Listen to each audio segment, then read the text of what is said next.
Welcome to another day of the United21. We're here watching Gen 1 versus Leo to begin our day.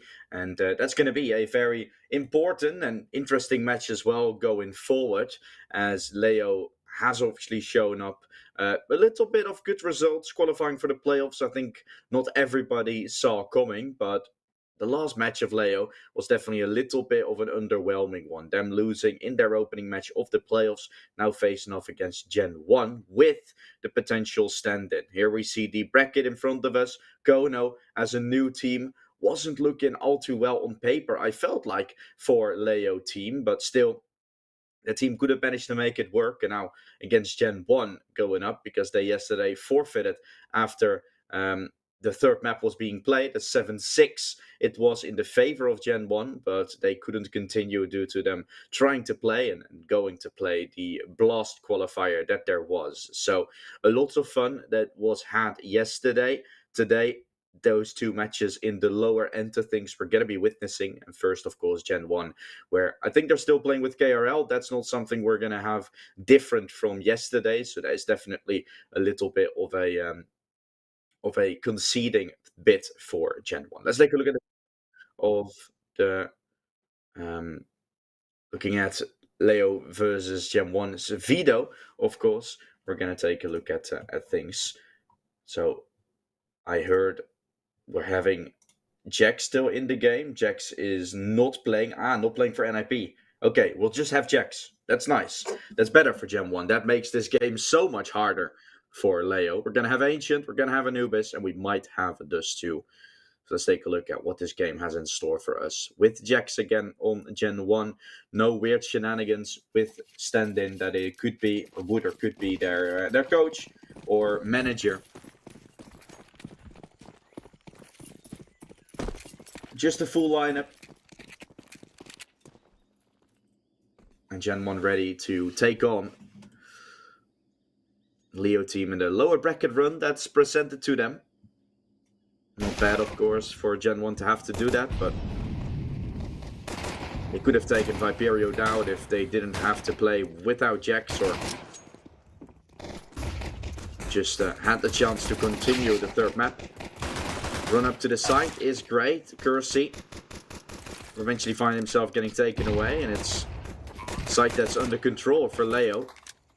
A quick run up on the B side, and they should be the ones taking the first round, and it is. In fact, Leo team doing great at the start of this series.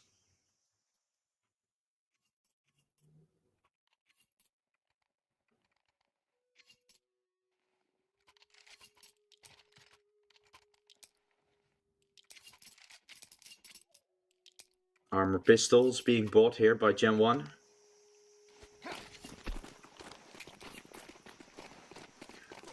As they will try to force back against Leo.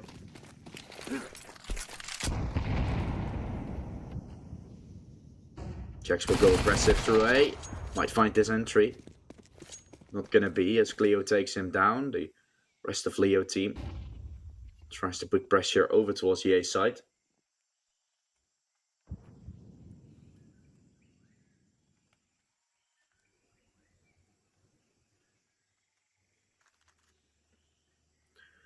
Trag lurks in. Thanks for this frag. It's one Unique taking him out.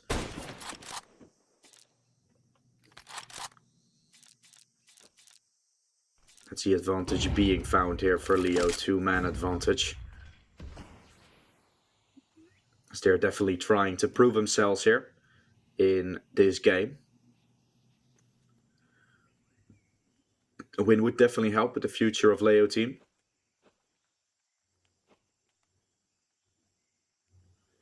They will get a free side, completely free.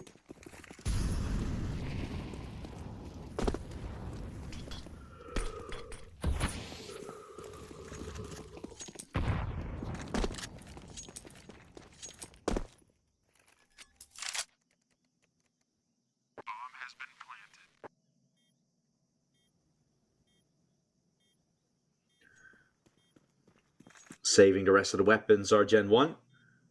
This next round will be an eco either way.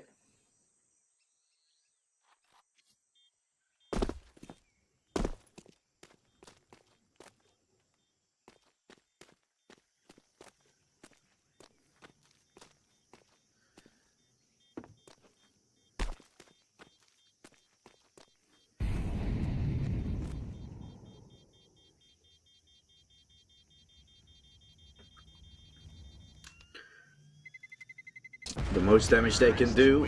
Marat will try and swings out to find Devaduvac. Nicely done. Still taking one more with him.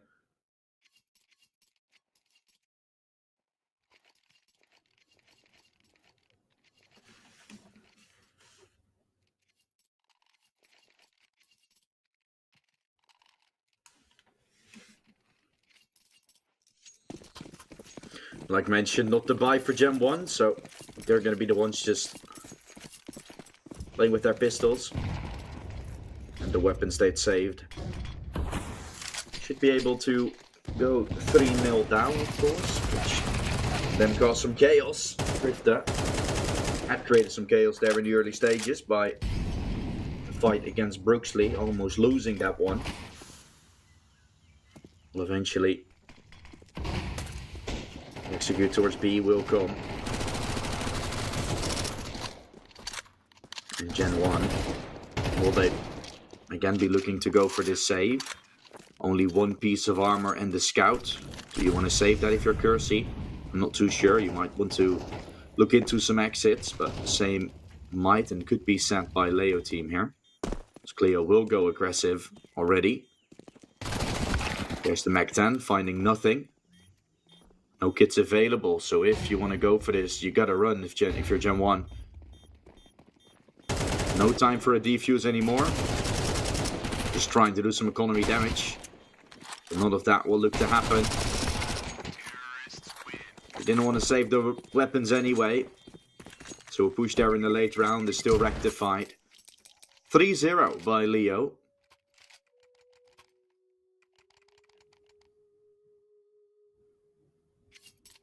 They find themselves having a pretty good start here at Ancient.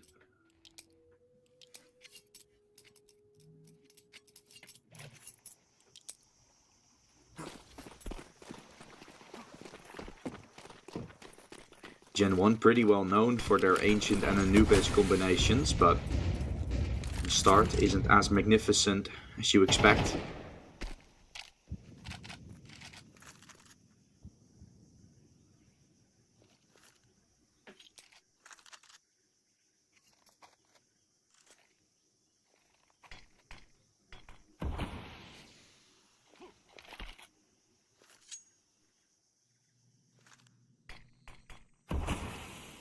Leo will head into the A side.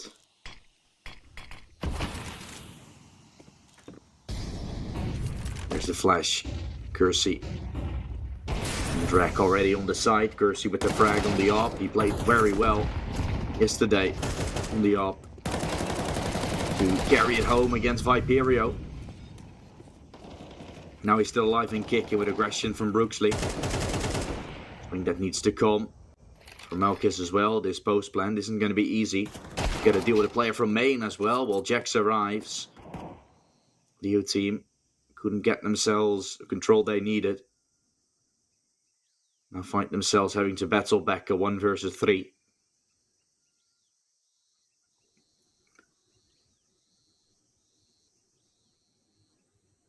Cleo definitely capable of making that happen. He's going to need a little bit of luck for sure. Jax joins in from Donut, but the swing from the op from Kersey will finish off successfully.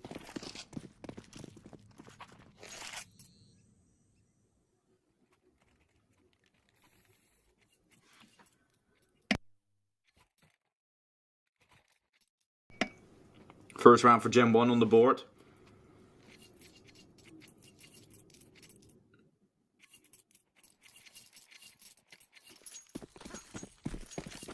It's a fast A push, simply wasn't enough for Leo to take the round.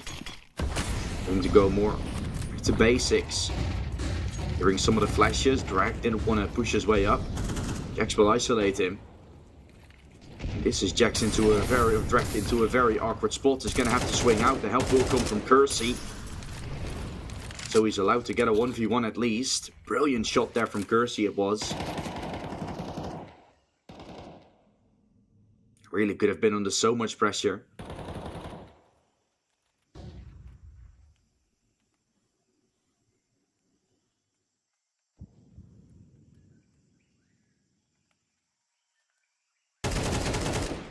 Jax faced with danger. Still manages to clear one unique in time. Rooksley is alone on this B side. She's the one having to step up a little bit. Control this round. Can't do it. Rifted finds him. So the bomb under control for Leo. Side under control. So they've drawn it back from what looked like a very rough round to a very predictable one. Just Rooksley not doing it. Makes them set up for a post plant. And it's Gen 1 that's forced to save.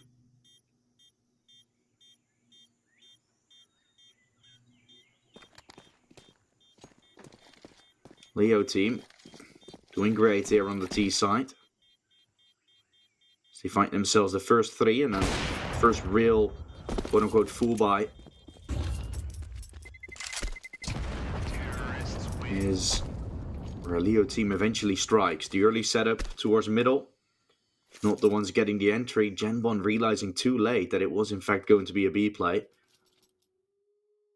And after that, not bad for the Frenchman. It's a 3v3, but peeking one by one into an op, Malkis will just have a field day.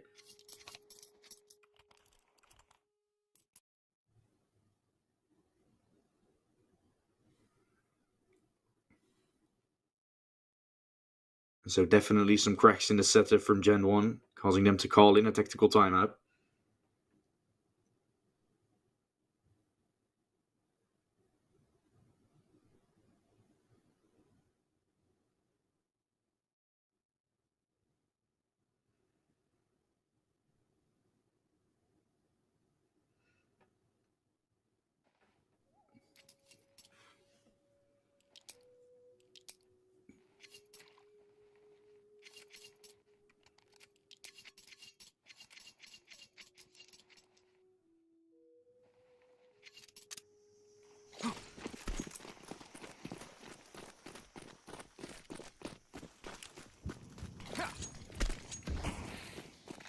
Fast switch from Leo.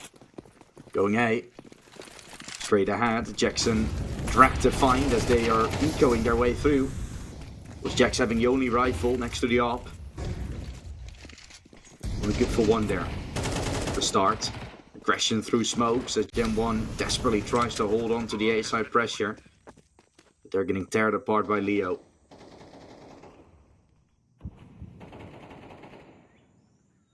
A lot of space, a lot of fast control.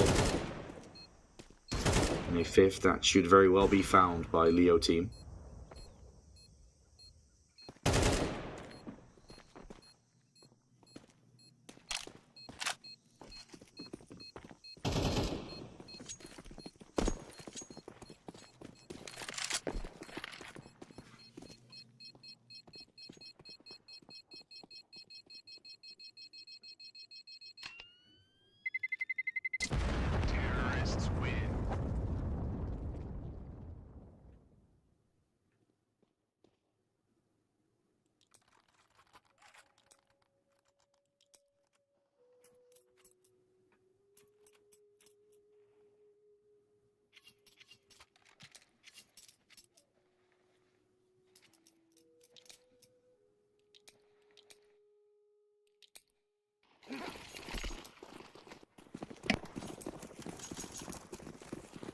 Full buy against full buy again with a 5-1 down for Gen 1 here.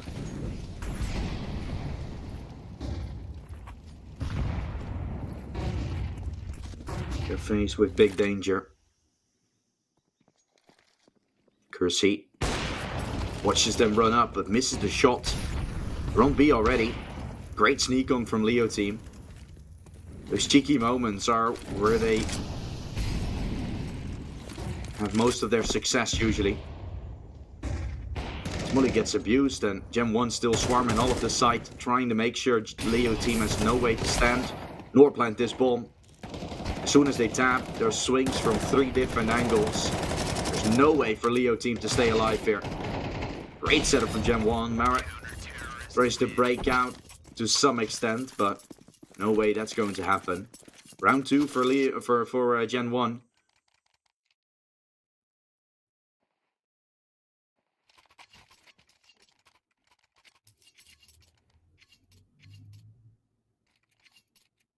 Some one-player setups.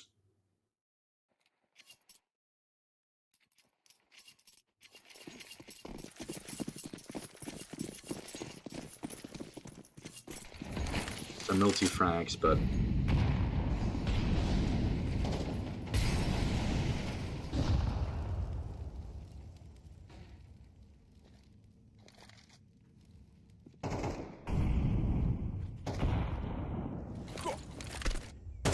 still on the board for Leo team.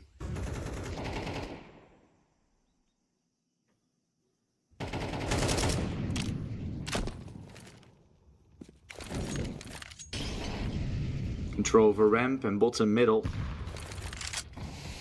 Slow methodical plays.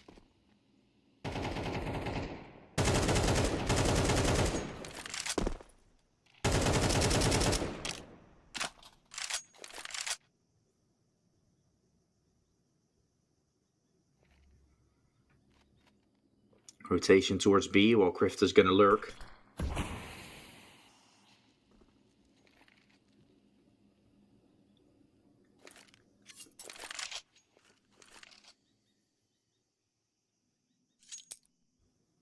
When is that going to happen with 30 seconds left still? Barely in control for Gen 1 or for Leo team. Brooksley in a pretty weird angle. And have to step up. Trade needs there. Not going to happen. Brooksley finds a double. Melkis can't trade either. A one-up performance from Brooksley. As he might ace them. 4K is more than he could have ever wished for. Shuts down Leo team there.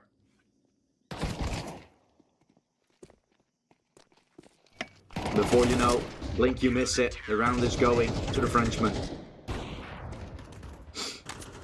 Will one Unique stay alive at the ending stages? Yes, he will. No money for him. No money for his team. And a third found for Gen 1 already. You can call a tactical timeout all you want. That's just a one-man step up in Brooksley. If he finds no multi there, the round could be tough. He's alone in cave. Simply just wins out the aim duel. What do you do about that? I don't know.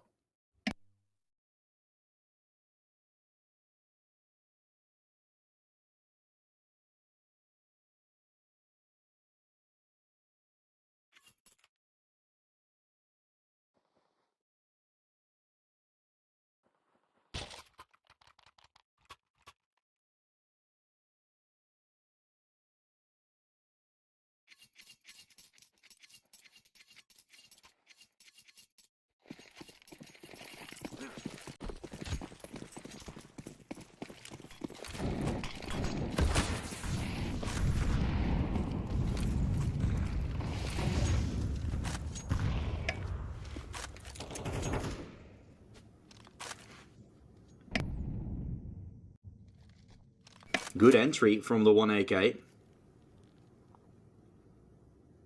As one Unique finds that towards middle, the rest of Leo is going to set up for an A push. As they still want one Unique to do a little bit more. Kersey shots the up ones. Drak is going to swing.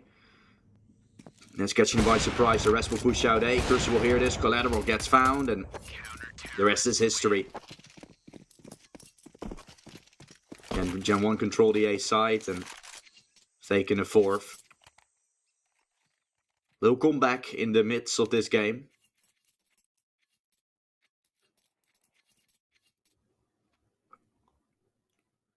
As Leo anticipated on this buy to come, they have a Deagle on one Unique, the rest playing with AKs. We'll have to see how they manage to make this happen.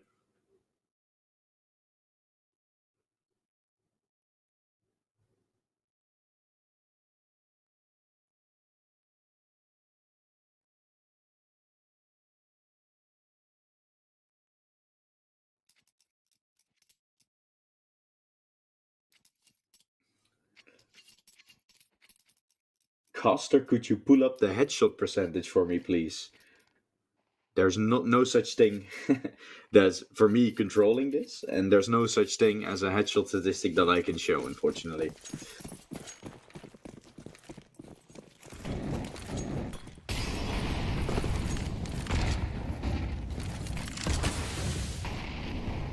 Facial TV is broken. You would just have to look at the live stream or even the VOD back. You can look at every kill. That would help. But there's no such thing as shot statistic on the stream, unfortunately. Grifter has found an opening. His rank getting taken away.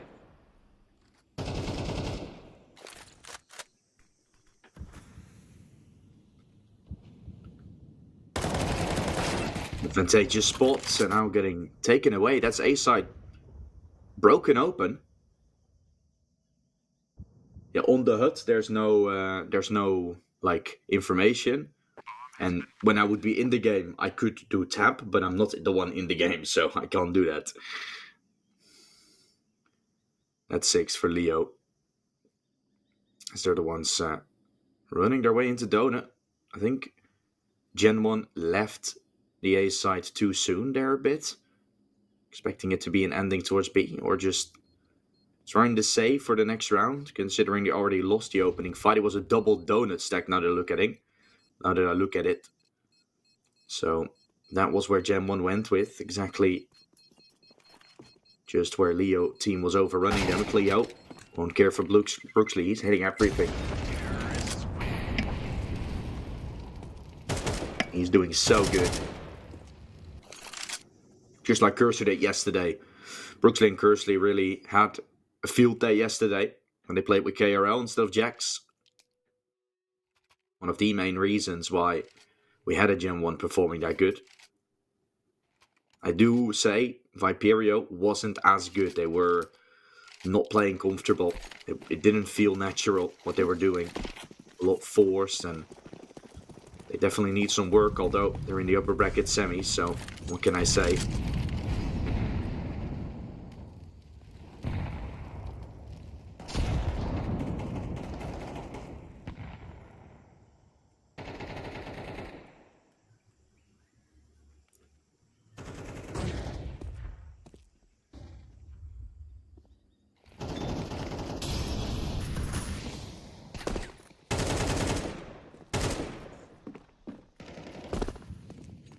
Merit, no way to swing. He's now going to try to take control.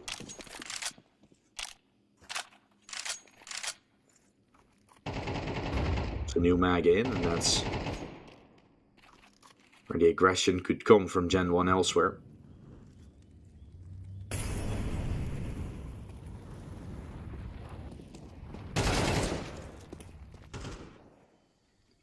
Merit opens, Drake is up close. If he doesn't find this, things could get interesting. He's good at tough. Malchus comes out with the trade, and Leo team, as soon as they have Cave, which they have by the kill against Brooksley being found, the rest of the side is easy to find. And they use their aim and their team play to simply just take it. That one hurdle needing to be jumped over. And then this game could still get interesting. A CT side for Leo team still going up after this. Might bring them a good look soon. Definitely be interesting.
It's the answer to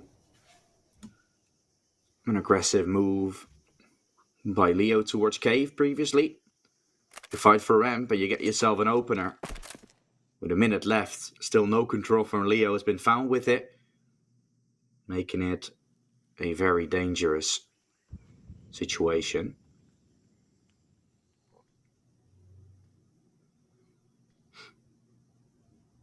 .45 left as Drak is watching the push to come. That's 3 players seen. The push through the smoke, getting ready as Jax is around the corner, watching himself getting flashed. Pushed on by one Unique. Ult comes from Kersey as well as he joins in with the AWP. Even though Brooksy's been playing insane, Kersey is already on 12 kills as well. And a push, pressing through. Malkis can no scope. And now he needs just Duvak, who's down on 12 HP. Starts running to B. Will there be time to get that? Malkis is gonna make it. Plant has been confirmed. 4 seconds was all he needed. Duvak at 12 is not that great, and so Malkis has a really good shot at taking this game by the horns.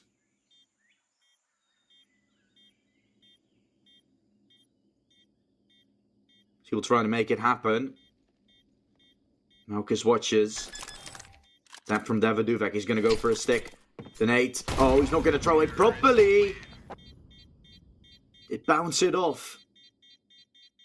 Well, eventually taking the fight, taking the duel. Gen 1 can't find the final pieces, and it's 3 rounds at the start, 3 rounds at the end. The mid game being for Gen 1. The adaptation and a clutch from Leo.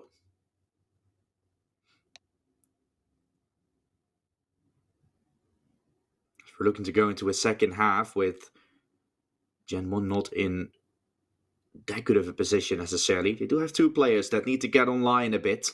Duvak and Drak, that we really haven't seen all too much of in the first half. Also, could be one of the reasons for the success that Leo team have found.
Yeah, how are the headshots going?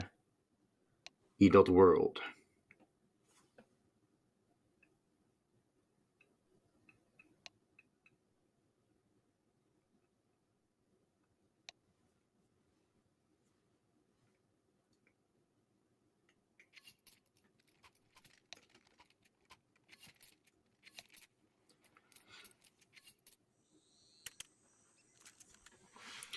Leo team with a good start on the first half, but let's see how they continue. Duvak and Drak need to get more online.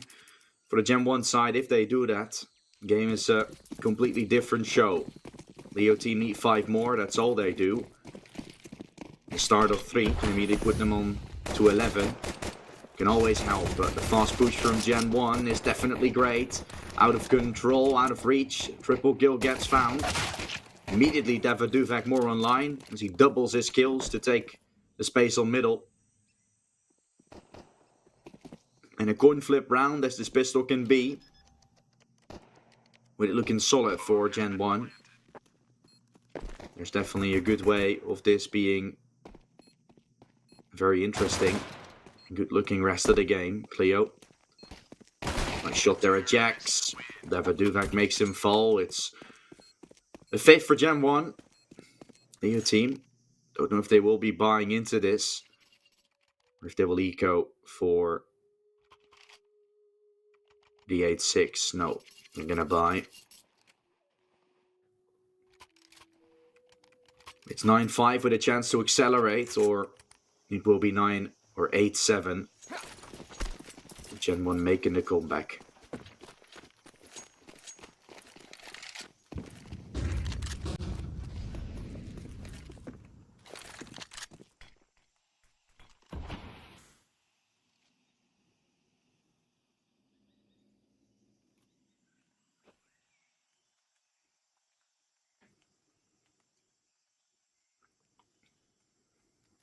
Drag. Aggression through middle. The molly will send him in.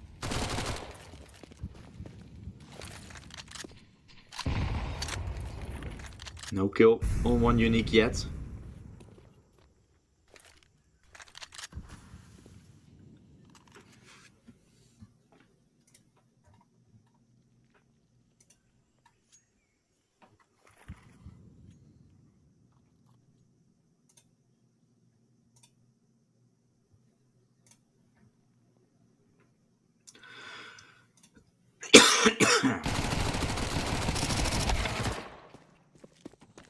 Hard time with the spray, Drag. Can't make it happen.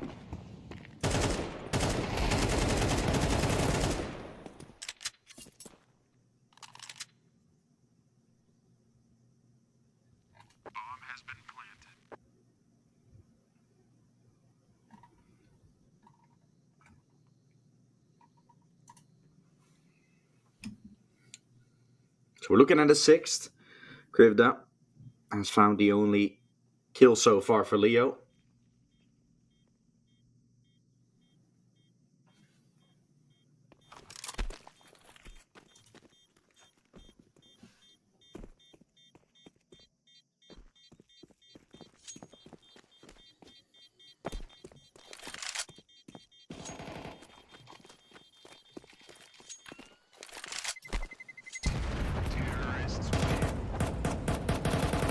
What to do for your tournament?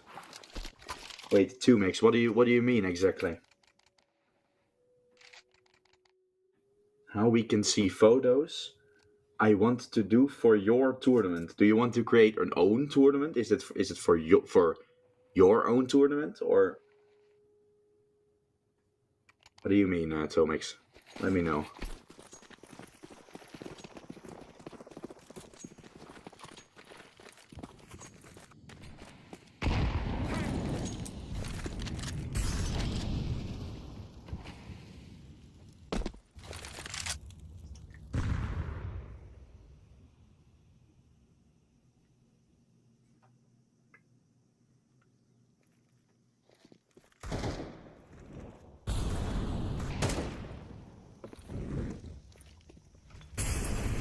Chrissy wants to go aggressive.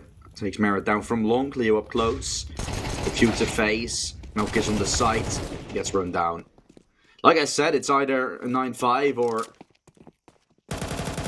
any chance to accelerate, of course. Or a simple 8-7. We're nearing that point at the moment. This Gen 1 is slowly but surely making their way into what looks like the final part of this game with a very solid look.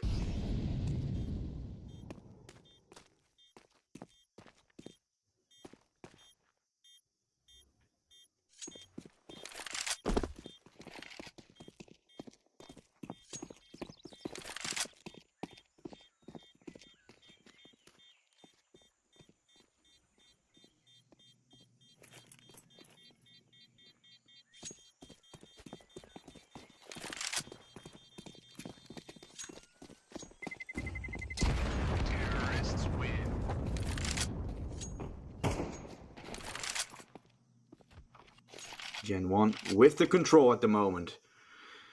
On paper, this was going to be an easy game for Gen 1, right? With the fact that they have Jax in their team as well. KRL not playing anymore, rather than what he was doing yesterday against Viperio. But yeah, Leo is making a fight, is making them fight for things, and has at least started the first half off great. Now the second half will be harder for them, a lot harder.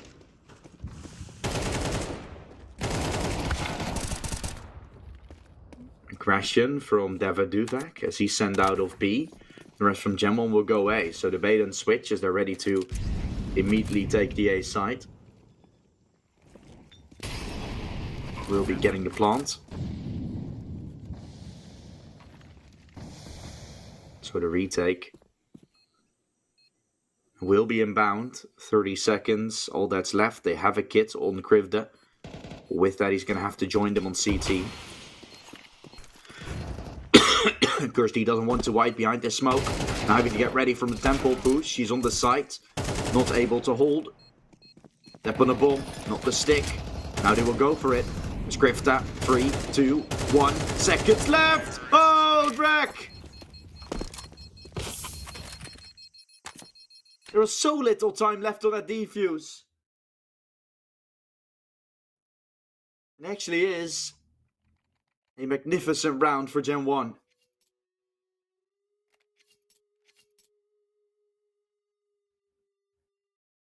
So little time, such a nice executor retake.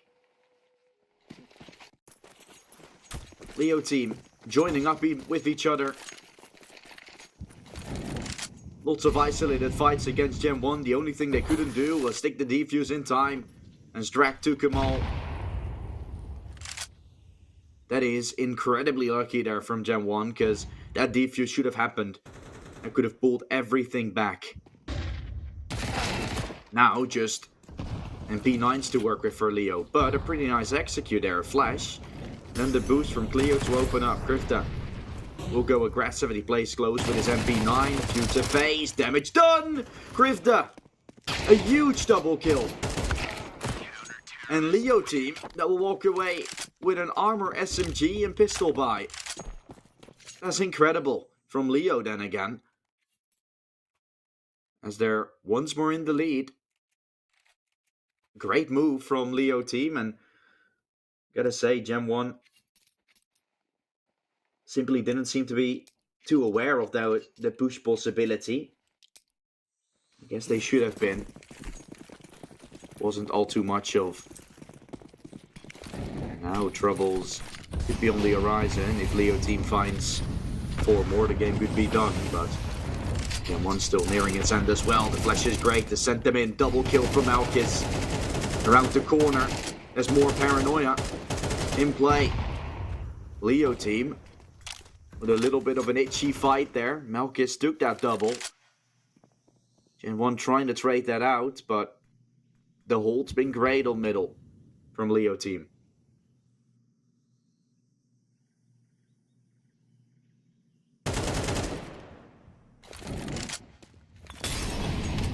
Percy and Jax trying to step up.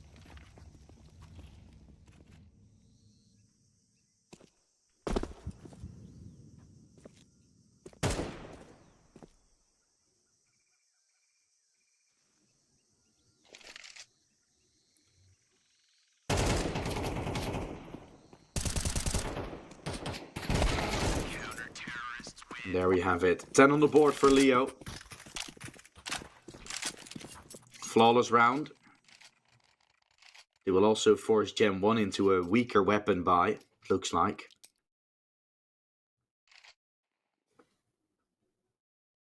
Jax will still be forcing.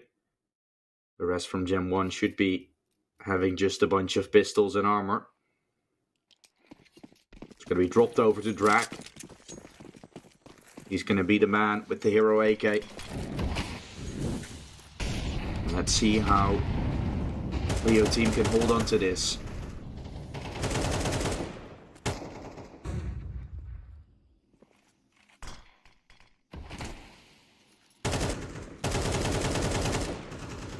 going into Anubis, that is a map Gen 1 live on.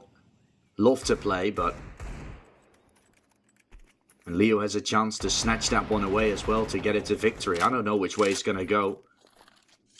For it looked like a Gen 1 that was in absolute control to now not really knowing what's going to happen.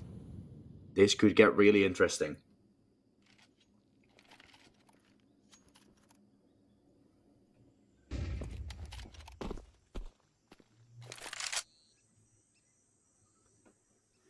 Jumping down in middle. Gen 1 looks to push aggressive. Through Donut. They're making way in to find some control. One Unique is around the corner. Takes down Drag. More to be found. More to be had. And a double kill. A bit of damage. A bit of something. But ultimately the round going to Leo team seems to be a necessity. Kersey. Swung on. Great shot there from Kersey being found as Rift and Merit are making their way across. Ult from Duvac. More to be had, more to be found, but no kill coming. Duvac from Donut. Can't do it either. As Leo brings themselves all the way to 11.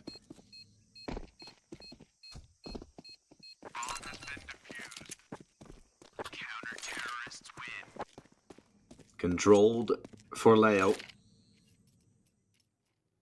Still a lot more they're going to have to do.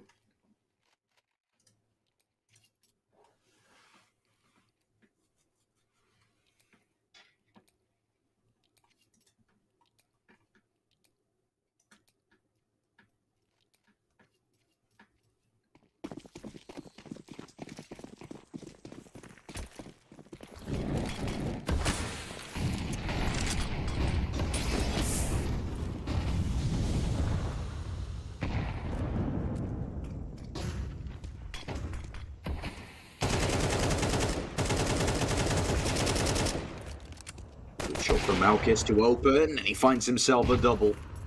Great stuff to open here from Leo. Brooksley will try to send it out. The damage has been done, the knowledge of it being A. The entries from Leo team are pulled into a round once more. No chance yet for Gen 1 to pick up this game. Potentially an overtime that might be needed. Oh, the knife could even be pulled out. One Unique is going to knife Jax. Just to rub salt in the wound. That is crazy from Leo.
Good stuff from Leo here to actually get themselves to 13.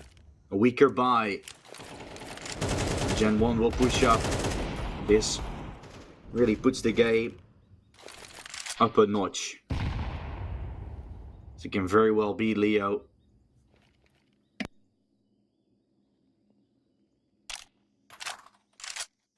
Taking it right here, right now against Gen 1. Cannot be sure of that.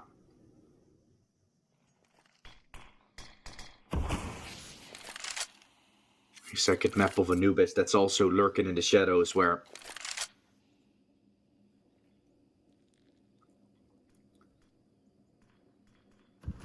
the threat of an Anubis could be more than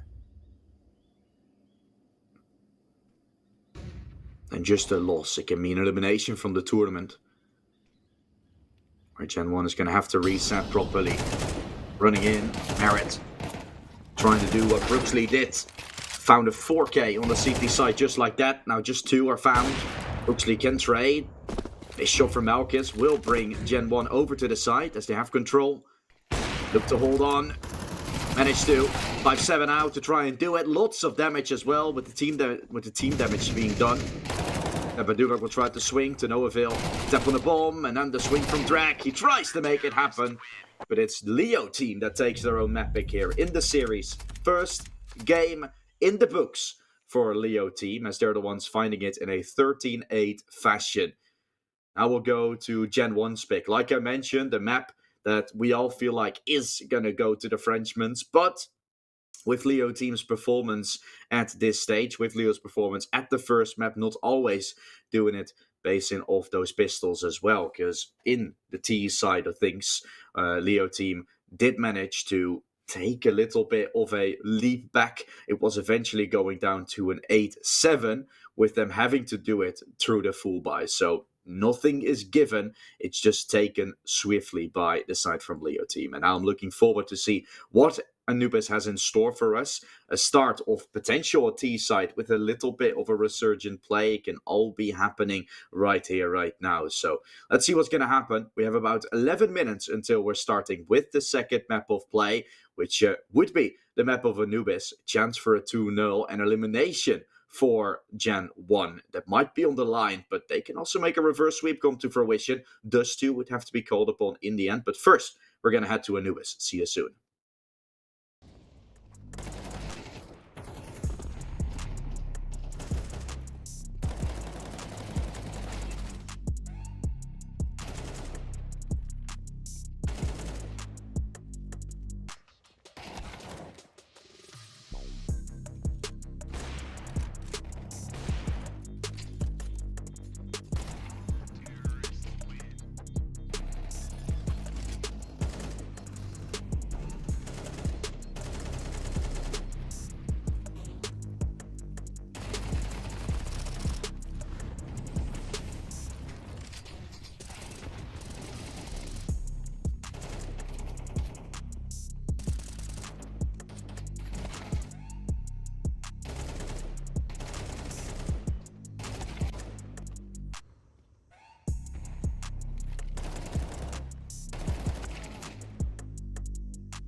Here we are on Anubis with one map up for Leo. After they picked up their own map pick, it's now Gen 1's time to do so. But you never know what's really going to happen, as Leo team did start off great, but they're still in a rough spot, right? At the same time, you're saying, they pick up a map. If they would keep it at being a map for themselves, people would say, that's pretty alright. They've done a good job. But Leo team wants more, right? Leo team doesn't want to get constantly eliminated as soon as they make it into the playoffs. They actually want to achieve something bigger. But still, if they win against Gen 1, everyone kind of thinks like, yeah, from that point, that's sort of the max Leo can do, right? The max Leo can achieve.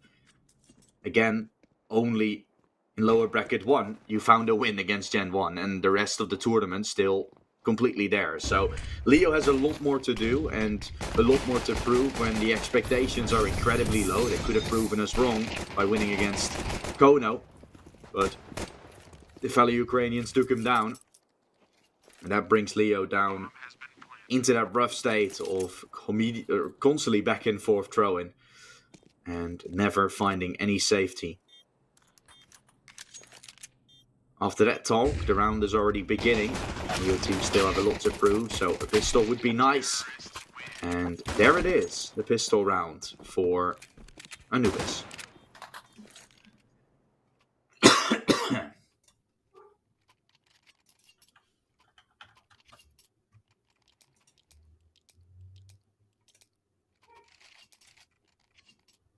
Could be a 2-0 as well.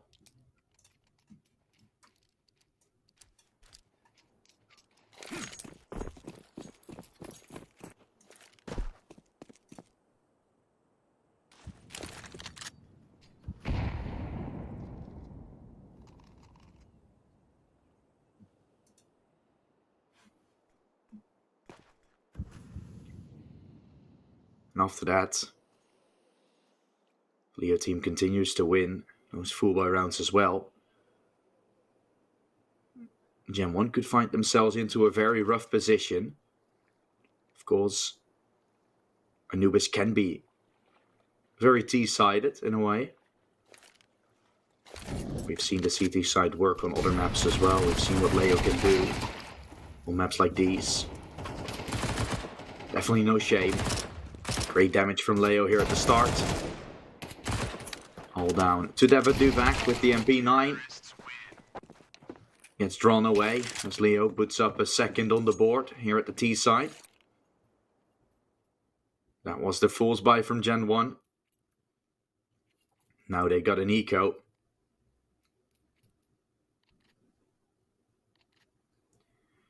And before you know, Leo team is 3-0 up. If they do that in the second half as well, which is not unlikely, they already find 6 rounds, of course, of the 13 needed. So your buy rounds are mandatory to be successful right now as your Gen 1. Krivda closing into Jax. Tries to do it with a Zeus. Won't reach that far. With that comes the chance for a third. Great shot from Brooksley. Malchus has been found. It's more needed for Gen 1, of course.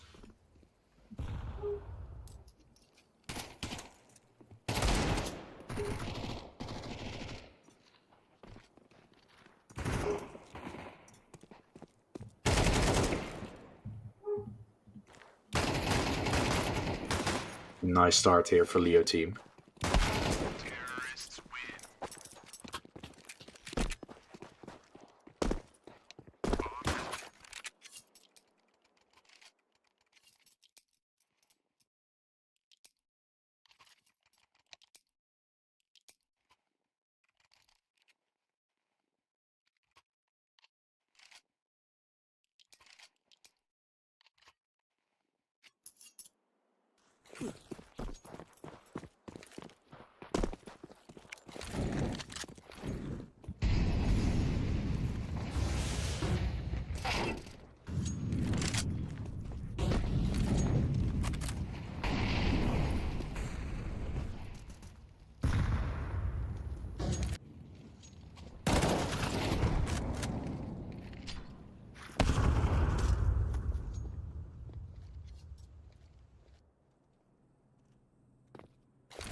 And as I am back, unfortunately,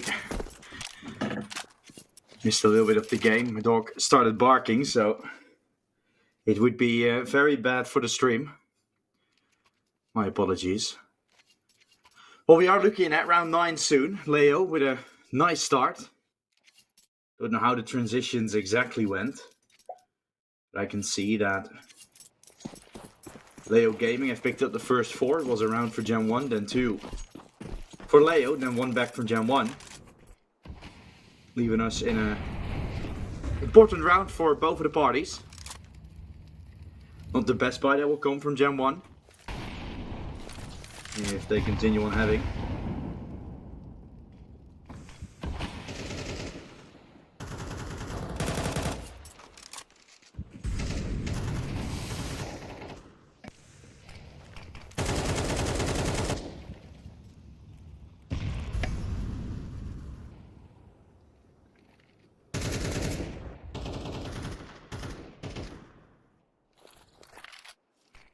A good start. Certainly been for a Leo team. First seat. Leo's Cleo will push as well. Leo have taken the first bit of middle. There's still a force back. It's going to be Malchus trying to beat this. No way to do that yet. He's done great with the ARP and will swing out for more. Gen 1. How much did the loss of yesterday, the loss of Blast, do to them? What will happen now that they are not playing their ultimate best here at this game? Merit. Lovely frag as he thrusts his spray to the back of the side. Brooksley gets seen through the edge of the smoke, leaves just Duvak left on the side and one rotating far off in Jax.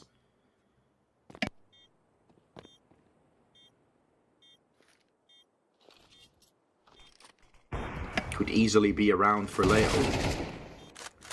And then Gen 1 is fared with another weaker buy. Chaotic situation it really becomes.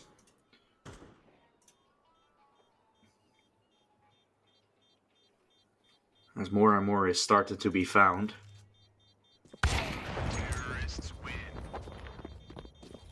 Fearful as it can be, the round will go to Leo team. So everyone's finding at least a half win. Better buy than I expected from Gen 1. Just Jax on a weaker buy, the rest still rocking the M4s.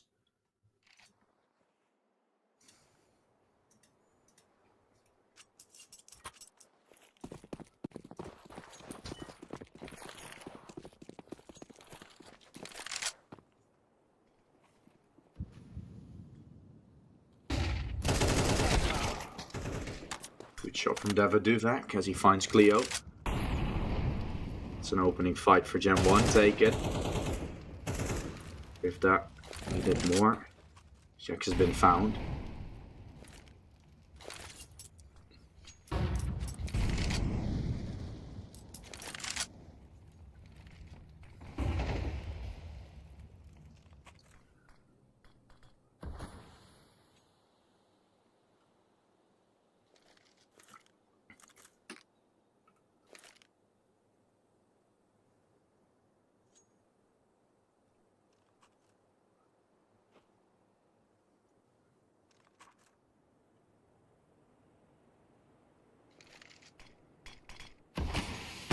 In the Netherlands, it's also not allowed to bet on esports. Archimonus. They disabled esports.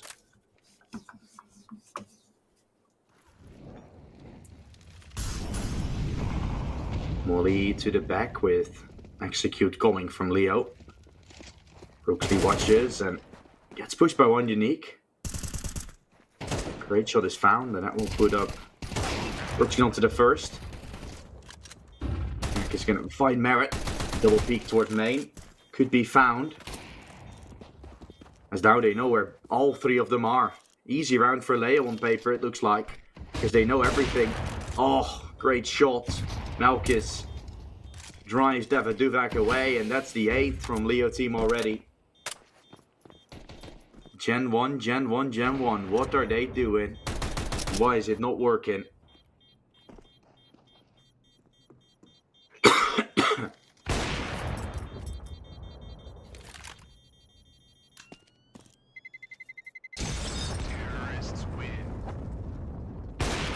I told Archimonas that in the Netherlands it isn't allowed to bet on esports as well.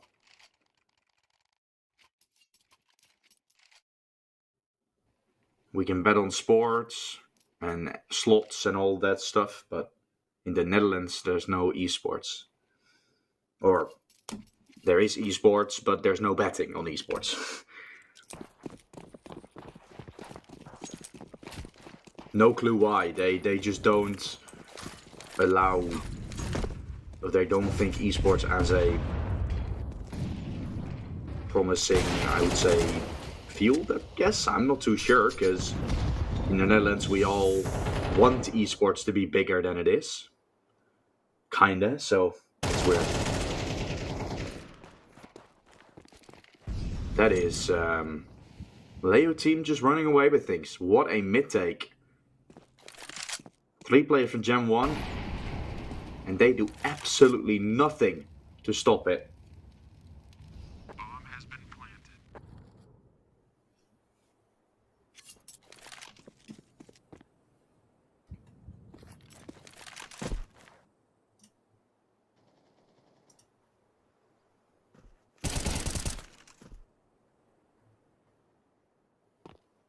So yeah, that's quite rough, and that's 9 on the board for Leo.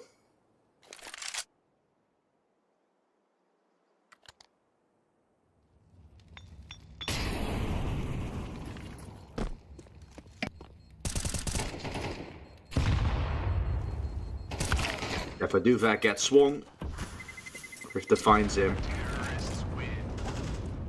Brooksley also getting pushed still from Merit here. They can take him, and they have no money left whatsoever.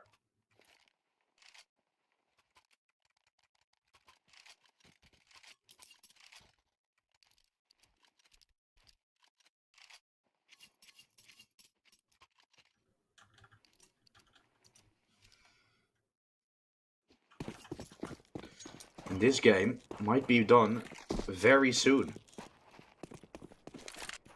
A 10-2 is not unlikely. So far there's been absolutely no signs of anything.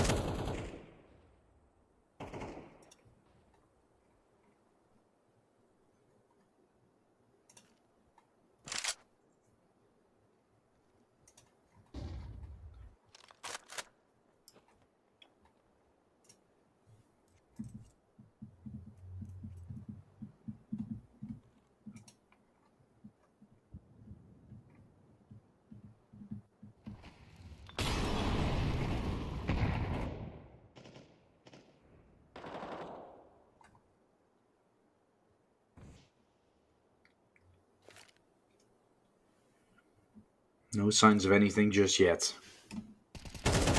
There were calls and a call and a pair Merit finding the opening. Great damage from Leo still done as they absolutely pick Gen 1 apart. 1 versus 1 fights on all sides of the map. And Leo wins all of them. Deva Duvak left. Against 3 here with a fight. 1 for the Frenchman, but nothing more. Puts up a 2-round CT campaign here for Gen 1.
Aggression with Kersley seen.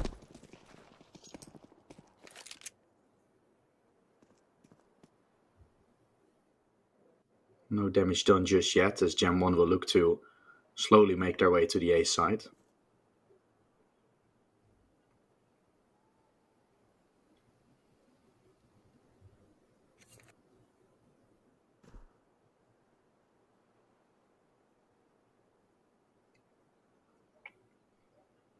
Slowly making her way over, Krifta. Watching around the corner, it's a great thing will come. Will be sent away. The push coming. Gen 1 will overrun. R2K still standing. This is Leo trying, attempting for a retake. Before the bomb has really even gone down. Beautiful shots there from Malkis coming out as he bangs them apart. It leaves Jax left in a miraculous needed clutch. That's one. Up close, stepping down. Malkis against Jax. Who will come out victorious? It's Malkis doing it. Leo. The pistol on the CT side. Malkis on 20 in 3. And the Frenchman's left with barely anything to offer here in this game.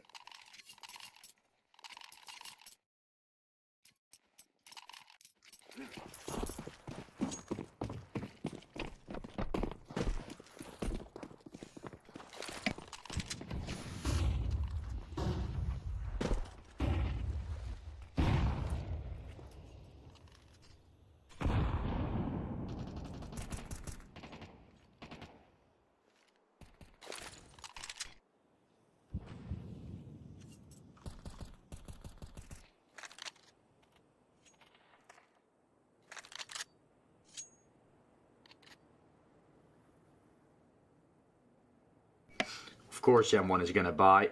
That was no surprise. Will they get away with things? For his entries and trades, going to be enough to win this game right here, right now. That's what it looks like. Leo are one round away of eliminating Gen 1. The upset of the day, the upset of the tournament.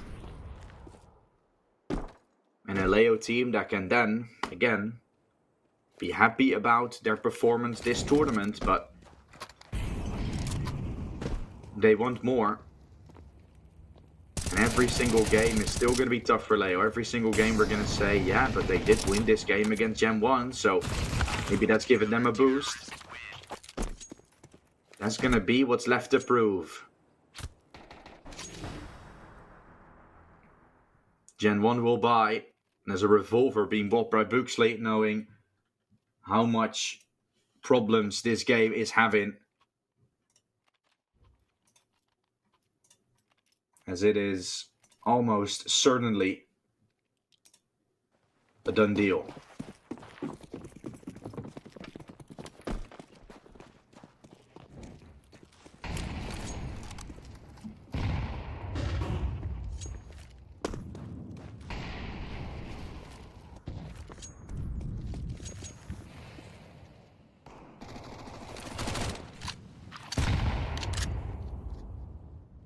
Thinking Gen 1 was going to play with their coach, with their CEO. None of that was in fact the case, making their chances slim down significantly.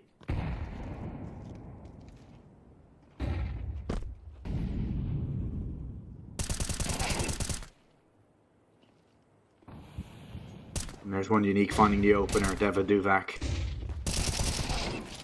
It's taken away. Revolver even getting inflicted and finding a Galil in the process, just dropping it over for good matters. If you know, you know. Drax is hit down to 34. The mid push that will look to come from Gen 1. Malkis. Taken away. Bomb starts leaping in. They take control over A. It's all down to Kersey. On the side, waiting to get eliminated. Our first 2-0 of the day. As Leo team eliminates Gen 1 to be our first eliminated team out of the playoffs, they will strand on the 7th to 8th spot, not able to go much further than that. And Leo team that still have a long way to go, but the first step that's been taken will send it into a break. As we'll continue with the day of Counter-Strike. Going forward, there'll be Alliance taking on the ENCE Academy. That's our next game in line. Also, elimination game. One team that will be having a chance to come back in the tournament, and one team that will be out, Alliance, surprising us by their quote-unquote bad performance in the first match they played in the playoffs.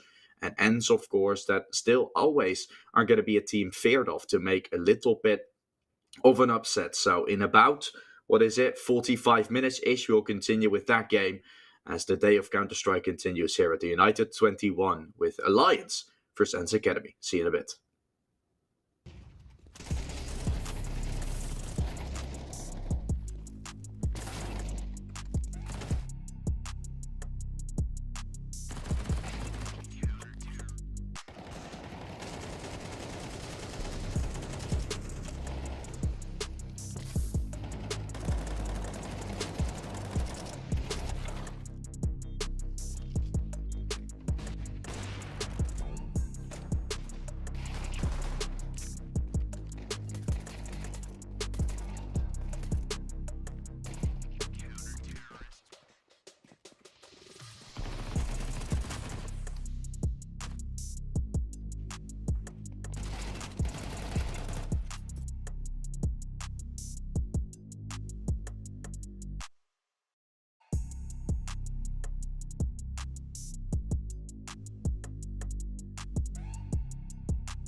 Leo game eliminate Gen 1. That leaves us with one more game to be played for today. It's going to be Alliance versus ENCE Academy. A little bit of a Scandinavian derby between the Finnish team of ENCE and the Swedish team of Alliance. A fun match, I believe, as Alliance are definitely the team looking great in taking this one. But ENCE is always a team that can surprise, that is always capable of doing the unthinkable at times with their lineup consisting of the 3 Finnish and then 2 high, and coming in with Swaats as their 2 new additions. A very young and up-and-coming team that can definitely show up. Let's take a look at the veto we have ahead between these 2 squads. We're going to go to the same 2 maps, just in reverse of what we've seen to previous. Anubis, Ancient, and then Nuke as our decider. With, the ENCE side picking up Anubis, then Alliance going for Ancient. So I'm not too sure, right? Like I said before, I think both teams, there is something to say about both squads for them taking this game. ENCE can do great on the more strategical maps, but Anubis is also a map that Alliance can take into their hands. So let's take a look at what this game has in store for us, with us starting on Anubis. The lineup we're seeing on your screen on Alliance, their newest edition of Era, coming in to bring something more to the team. As of course against them would be ENCE, Swaats and 2 high, as they've already been a part of ENCE for a pretty long time. Hello Zilmus, welcome. I'm doing great, man. What about you? What about you? It's been fun. Nice little bit of a break after the 2-0. Victory from Leo. Now we'll see how things are going to be for Alliance and ENCE. Site taken over. Player to be dealt with from the stairs. 2 high. Finding Pleasant there. So we control put up. Advantage is still found. Upa going for more. Great taps that have been taken. They're taking all of them. All of them away. Just Alliance. So far so good. Tap with a kit still to be had here. And Swaats tries to pick it up with the frags taken. Twist from main. The defuse will have to happen. Twist. Takes the defuser down. This round is for Alliance, but it's actually ENCE to win it. Such a good position from Alliance, but and surprisingly enough, still losing it.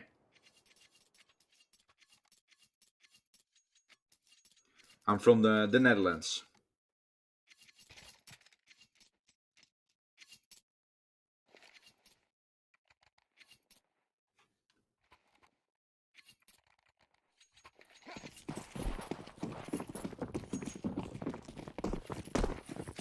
Start from ENCE here.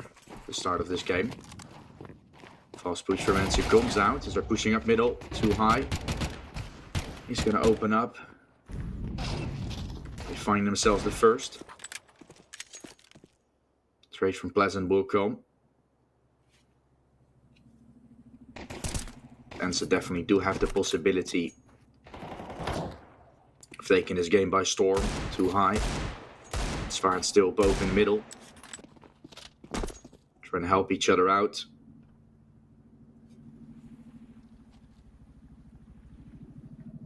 Hooper putting a pressure towards the A side.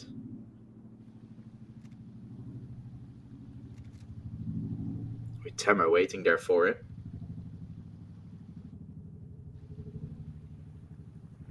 Now we'll go for the swing. That's Hooper being found, and the side of A under control nicely. The round will fall into the place of ENCE. 2-0 for the CT side.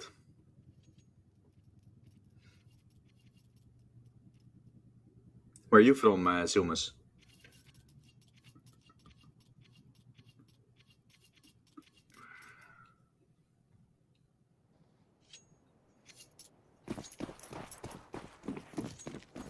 You're from Poland. Are you going to go to EM Katowice this weekend?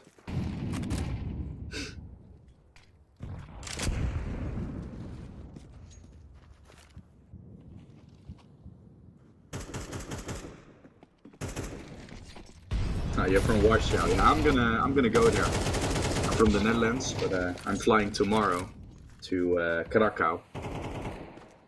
There I will be at a friend's place, and then every day we'll travel to Kato. So that's gonna be fun. No, last year I was there as well at Kato, so it's gonna be second time in Poland, second time going to an event in Poland, but I've also been to Denmark, I've also been to Cologne, and I've also been to Antwerp, so I've been to a bunch of events in the past. So with 50 seconds left, Alliance will see what they can do. Millard gets a trade there as he pushes his way forward, or at least that's Stammer doing that. ENCE, rough time there. Needed to win that fight, and now more is starting to fall apart, although damage has been done by all of the players. They gave a chance initially for a round for the Finns, but Lions take it. Brilliant round there on the T side. So yeah, it's going to be fun, but I've never been in Warsaw before, so that's still the place I haven't gone.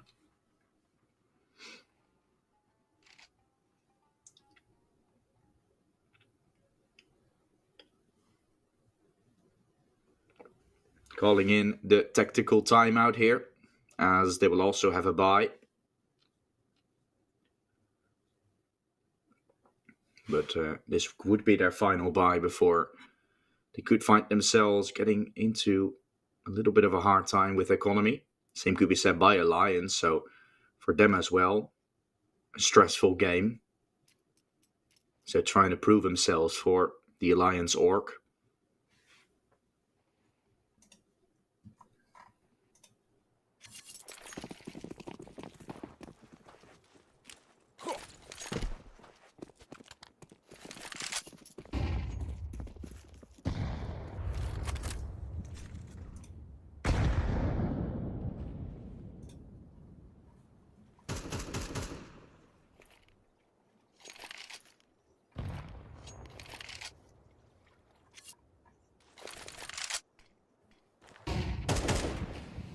As well as for today, the Blast Rising event still continuing for 4 spots at the main event to try and qualify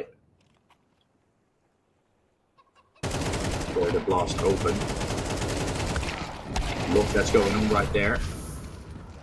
On this one, ENCE still having to go through a whole lower bracket run if they want to win this.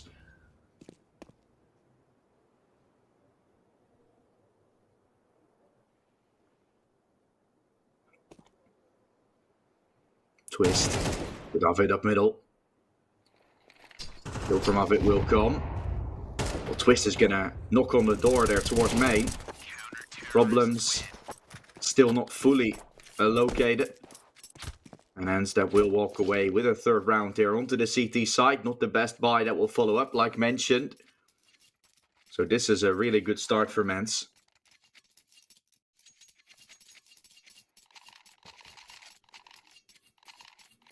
I took the walk to Poland. What?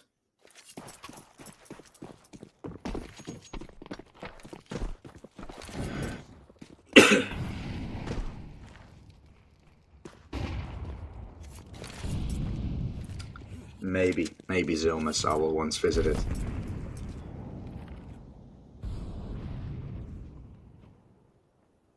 For now, it's just a weekend of Counter-Strike. Good shot from ENCE to open up as he finds Pleasant. Too high, watches the cross through middle. Ooh, still gets battered apart there. Error checking it properly. With that, finds an AK. The M4 can be picked up as well with Trish dropping. So, although ENCE have some battles going on and all terrains, it's going to be Alliance winning out most of the duels. A really tough fight, as no alleviation yet. Tammy.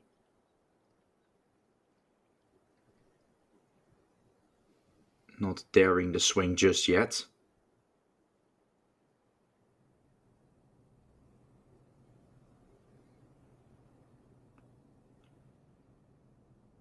Smarts against 3. Twist has opened up middle, with they already left completely open. ENCE will go for a save. So back and forth throwing in rounds continues. ENCE that can sort of run away with things. Sometimes just simply not able to. Not finding the success, potentially the luck as well on their side. Not really to control that.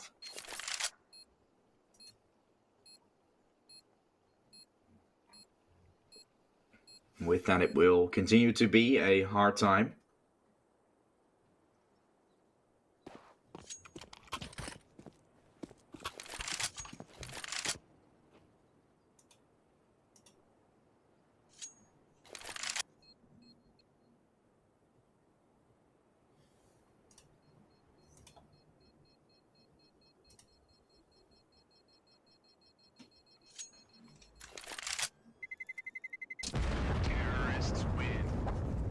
So the second round put up on the board for Alliance.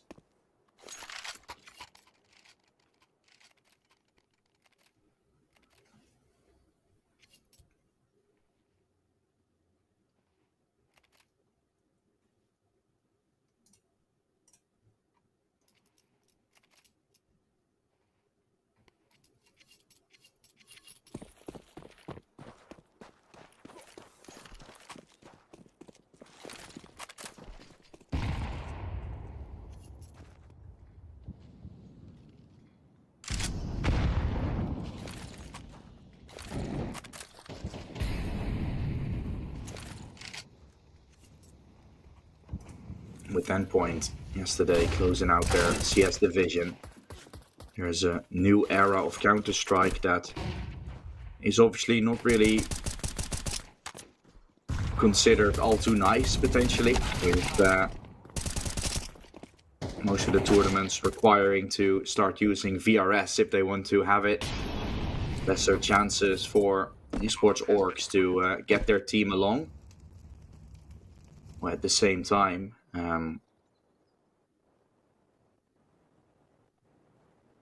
sports is sort of like that as well, with only allowing a few chances to make it happen, but it really comes down to one day, one performance, whereas if you want to have a way for them to qualify, you gotta have substantial tournaments, substantial ways to qualify as well.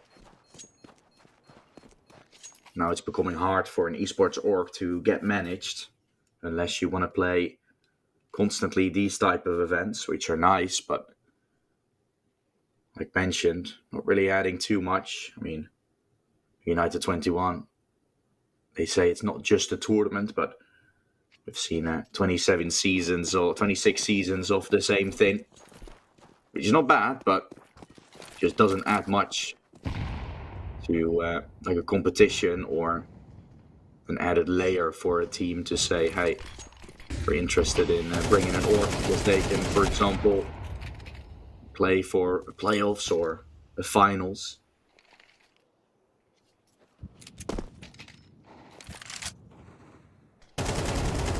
I just got my questions generally about ENCE Academy Velzen.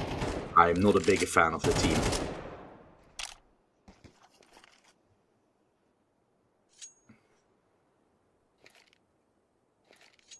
I've seen some decent things from Swartz, but it has never brought me the magic. It's never been special.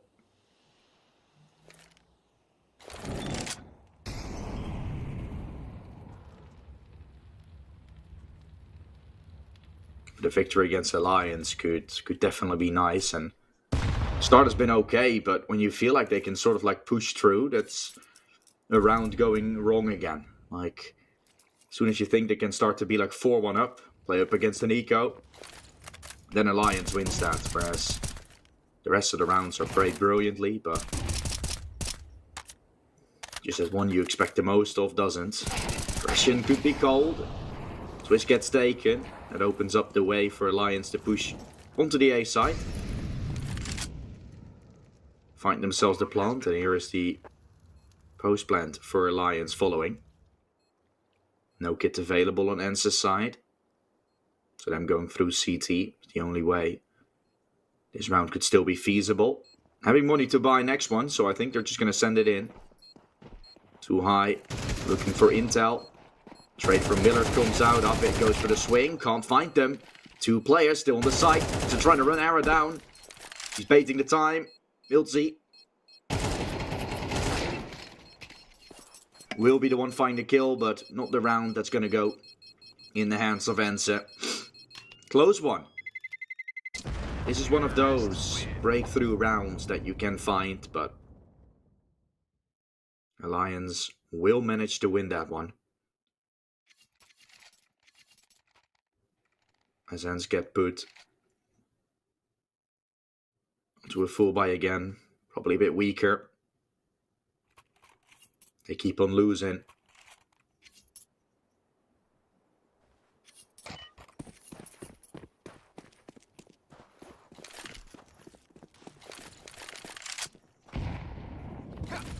Oh yeah, Alliance just played, right, against...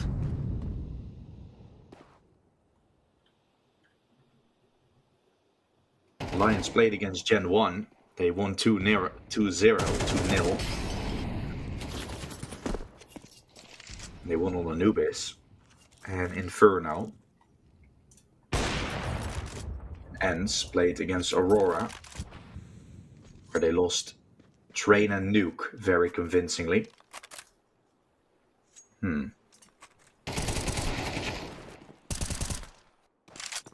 Alliance is a promising team as well. Everybody needs to step up a bit. Don't have that one soul carry you're so far looking at. Spots can be that one for ENCE. Hit up. Of it looks to run. Tries to find Spots to the back of the side. He swings out with success. As ENCE take it and tie up the game here on the CT side of Anubis. Nicely. Taken 4.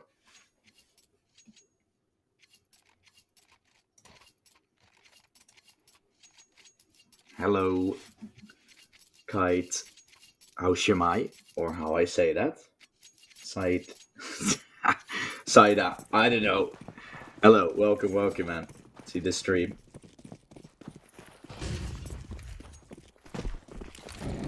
Yeah, good game so far. Pretty nice back and forth. This is what we love to see. Close affair, as 4 more are needed to confirm a half from either side.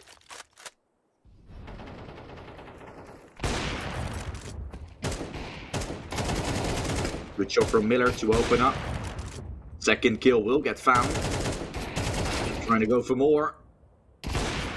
There is an ENCE getting this round very nicely in their hands. Era needs to win the fight against Millard. Well, swing will come from Tammy soon. Never mind. Moat can give the info away while Era is getting completely battered apart.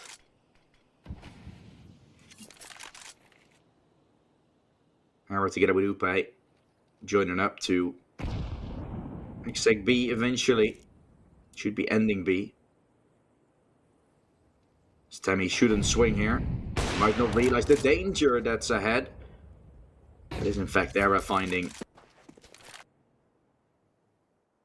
success on the frag.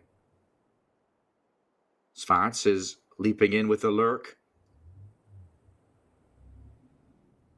So Georgian will look to help Millard. Time is really ticking. Soon this plant will happen. Millard wants to leap in, wants to go aggressive. This flank from Svarts, though, it's not going to allow the bomb to go down. There's no way Alliance wins this round. Upe is planting. Svarts will take him away. There's no time to plant. Wants to take him down off the time while he pushes water. Era will not be allowed to keep this one up.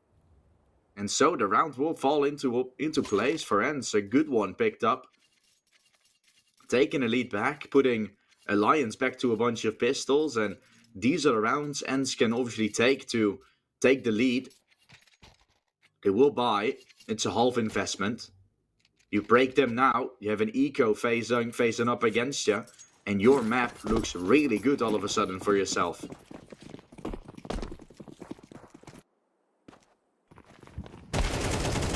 Really good start from ENCE. There goes Era. The op already gets taken away by the trade from Smarts to come.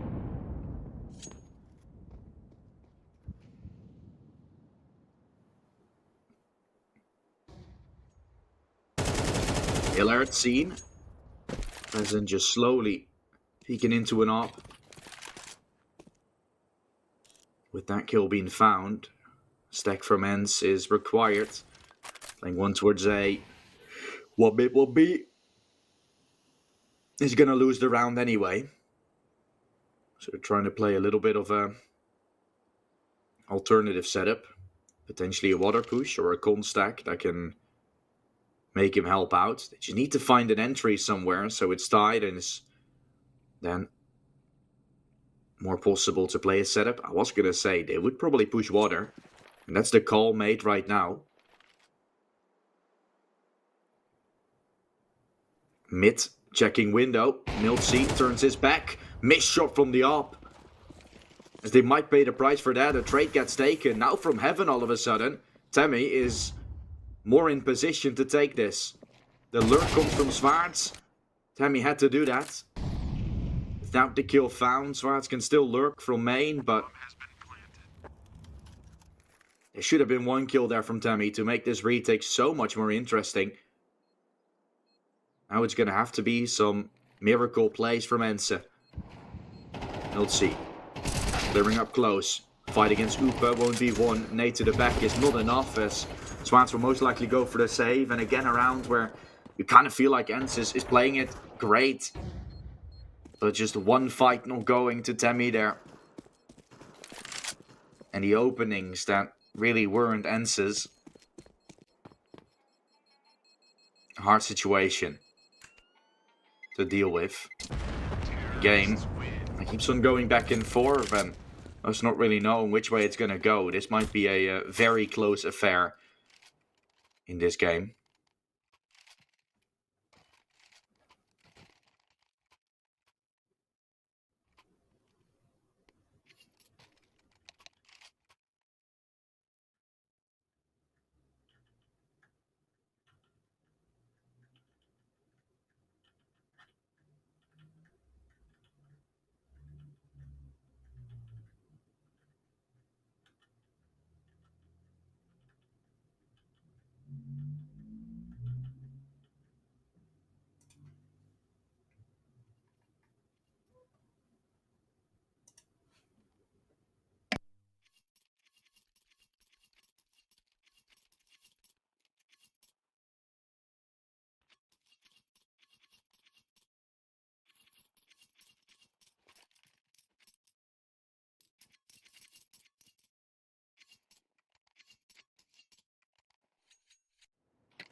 Zwaards, one with the AK, had to do the damage into round 11, but gets immediately taken by Pleasant. Entry found by the experienced Swede, and that will bring ENCE's eco into a rough state. Sure, they have a buy for the final round in the half. The Lions will at least make sure it's a 6-6 before we're switching.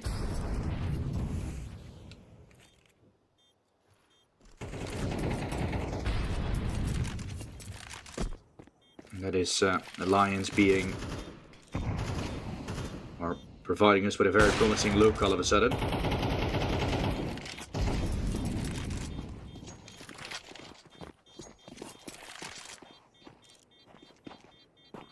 Is the other ones going into, looks like a Pretty solid ending of the half. A 7-5 would be nice, considering it's ENCE's pick. And I don't think this map is like as T-sided as it once was. Just excited to see what ENCE is going to show us as well on that T side. I think there's a lot of questions still sparking through my head for both teams. Loz losing the first match of today, ENCE not playing any of the maps that we're going to have now, except for Nuke as a decider potentially. Whereas Alliance won against Gen 1 earlier today. As we could see, they weren't really prepared. They weren't really that ready and have lost 4 of the 4 maps they played today.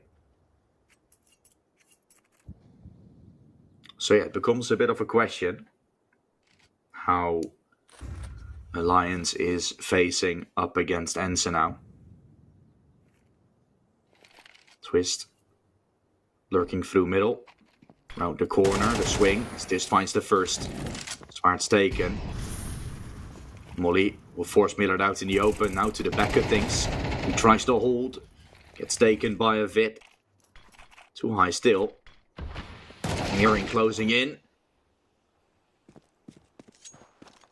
As it is 7 for Alliance. Put up. They hear where Tammy is. Who's now starting to be pushed.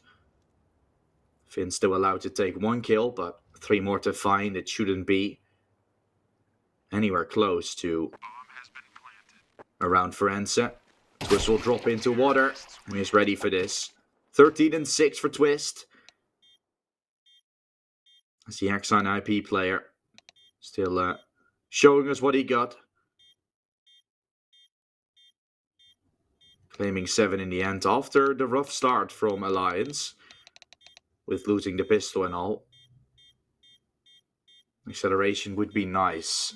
Upa needing to get more invested though into the game. Newest player to join, a real youngster. At the same time also been the weak link when it comes to it. So although more of a support player, definitely a player that needs to get more online. Needs to have that, get the experience rolling. And we'll have possibilities for it.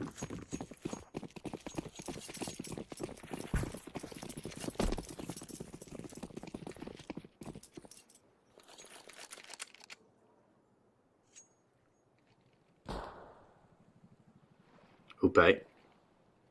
Dolberettas walking up close. Zwaard's is going to take the entry. Era looks to bring us home. Another piece. He's chiming. And taking some frags to take this A side. Quick peeks, quick fights. And a 6th. That should soon be found by ENCE. Ovid and Pleasant still providing us with a opportunity for a retake. Ovid really needs to win out this fight. Both pistols looking to go to ENCE.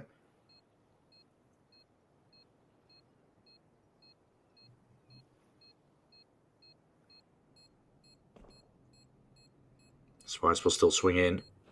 Can the Georgian find this? Baiting out for a bit to... Whew! That was a rough spray. Terrorists win.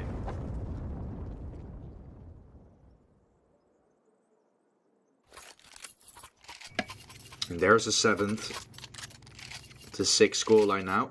Bye comes out for Alliance, as they could be losing the lead of this game. But yeah, it's usually the way things are with CT side.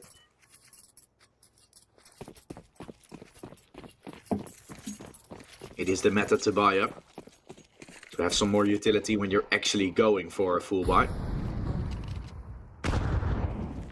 There is a chance to reset ENCE.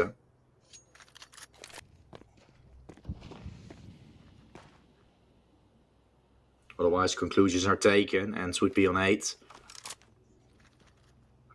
The first half really looks to be not swiftly, but pistols on A can also do damage. 4 kills without 1 back.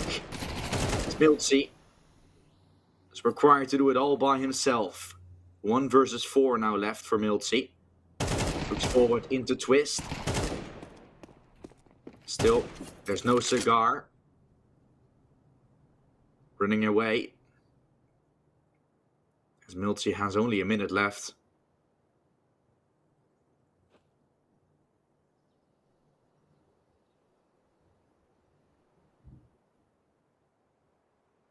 To really make this happen. Twist. Hit. Block. Can't follow it up. And there's the AK picked up by Twist. The Lions break. ENCE's backs. Now with an anti-eco to face up against. After that, pistols. This is the Alliance breakthrough.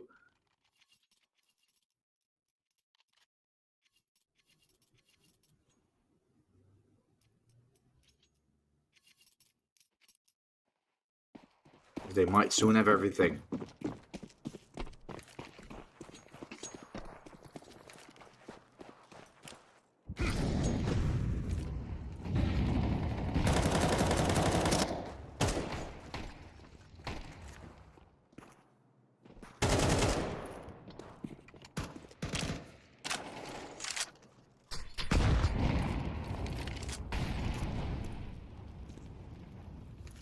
Aggression from Alliance.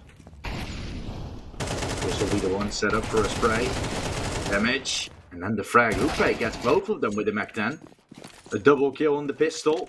A double kill now to triple his kills in just 2 rounds played. Great for Upe to see that. Well, this retake is definitely still on. Twist is already joined by Era. The others are also pushing sewers, but won't be mattering whatsoever. Surely a plant will still help a bit. But Alliance going for a 9th is all in perfection. Perfection and more for Alliance.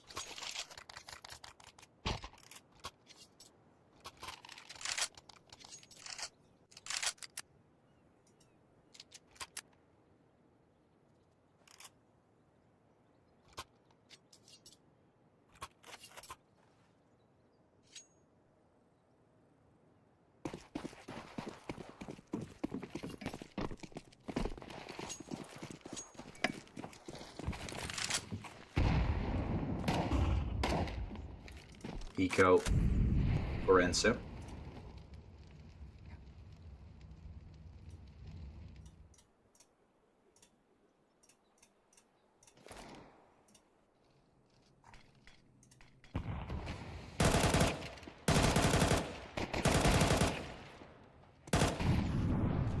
Yeah, it's unfortunate, said Chris, but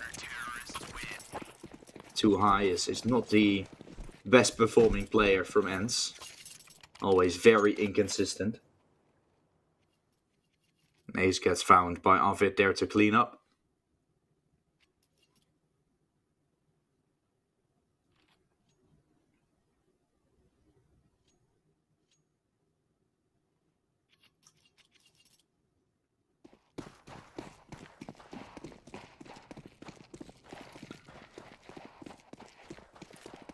Full buy against full buy. The first time we see them face each other for real into this first map of play. Second half at least of it. Twist wants to go aggressive, wants to take ENCE down. Troublesome fight with no one there to support him. That gave the opportunity for an opener. Miller finds it. Too high scene and it's taken by Pleasant, who was desperately looking for a trade of those. Aggression towards A as well, where Upe is anchoring. Start to get more comfortable with it, but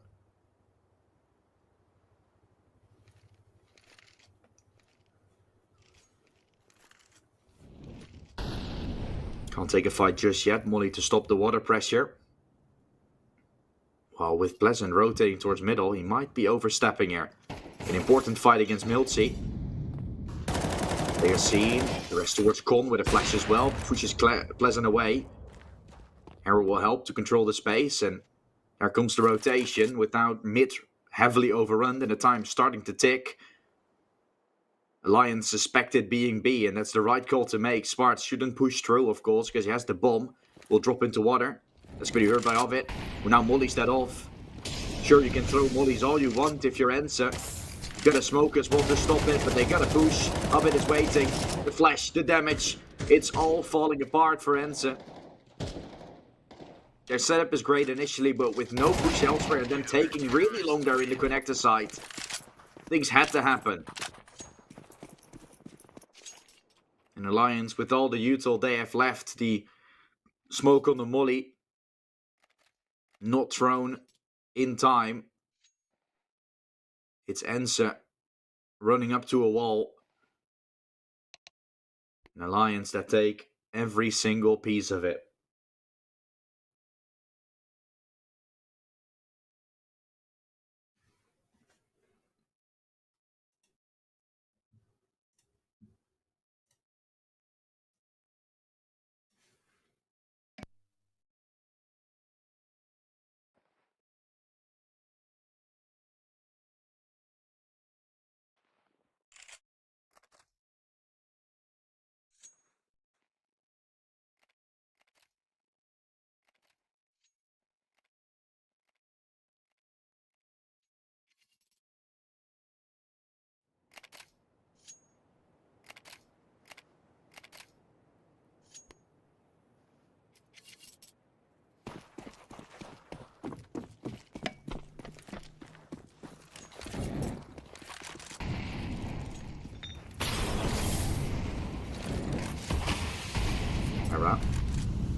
Was peeking into middle to find some intel. The smoke now used, so that will be stopped.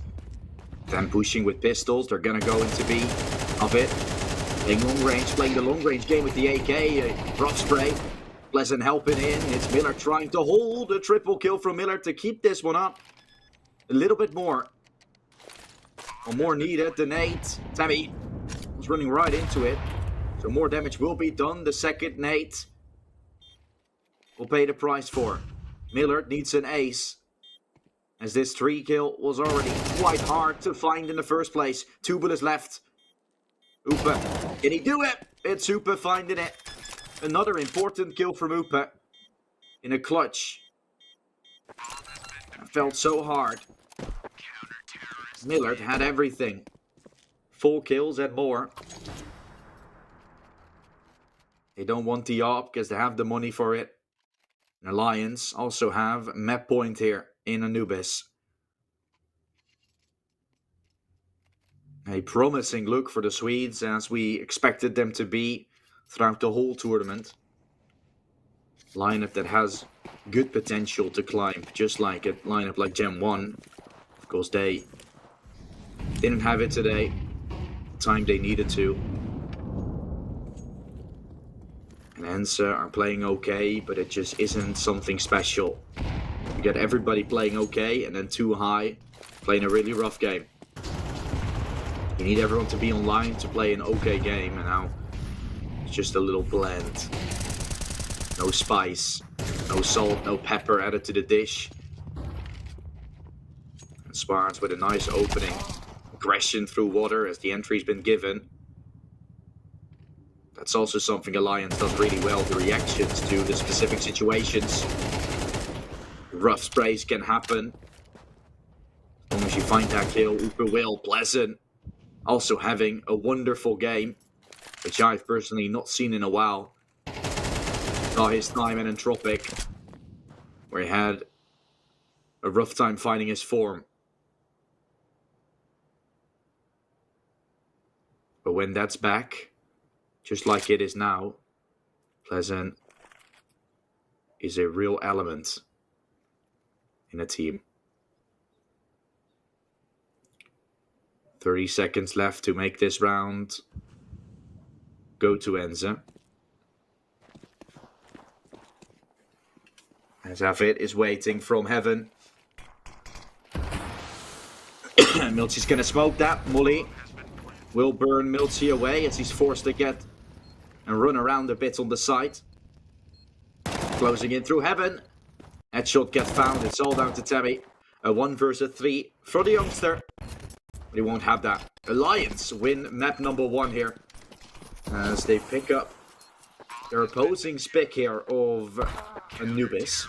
In a 13-6 fashion, so pretty convincing. A very nice game for the Swedes there. As ENCE will have to recover big time. They're not in that great of a shape when it comes to today. They lost the game against Aurora very convincingly and now have to do it on Ancient, the map that we've not seen them play on today. It's Alliance pick coming up next, so the odds definitely against them here for ENCE Academy. But let's see what's going to happen after the short break. We'll continue with Ancient. A chance for a 2-0 from Alliance to continue this tournament and eliminate ENCE, or for them to find their stableness, find their competitiveness, and make this game still a series. Only one way to find it out. In about 11 minutes, we'll return with the second map of the Ancient.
Second map between Alliance and ENCE. It's Alliance's pick. They're in the driving seat for eliminating ENCE and taking it in a 2-0 fashion. But there's obviously still quite a lot to decide that. Quite a lot to be done. And that's where the second map will go into play. Alliance that might have to start off strong. Previous map was a little bit stale for ENCE. Too high. It has to prove himself a bit. Stuck on just only a few of the kills, really.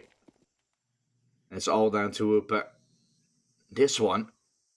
Good start from ENCE on the Seedley side. Side where they started on the previous map as well.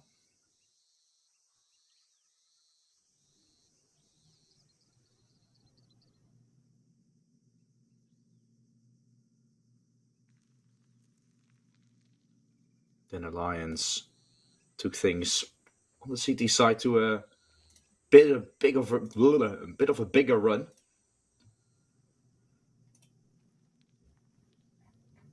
While the ENCE side was left shockingly unable to pull through. And this is the pistol round going to ENCE.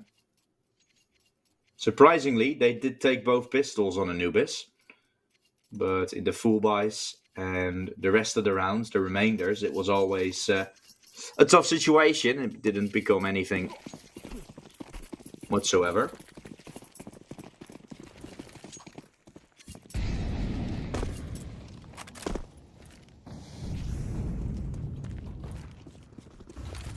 Fast push out into the A side as Alliance will have just a bunch of pistols. Not forcing this or buying anything up, just looking for a plant, and Twitch can find at least one kill. Too high will Luke to chase, who's going for a bit more. He's finding error on an M4. He has two players to fight. Hera can actually do this if he plays his cards right.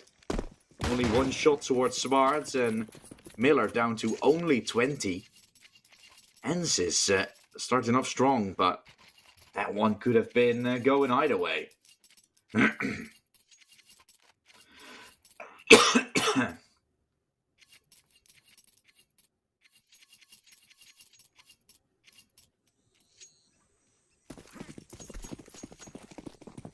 No confirmation, no promise, just a start. That's pretty good here from ENCE.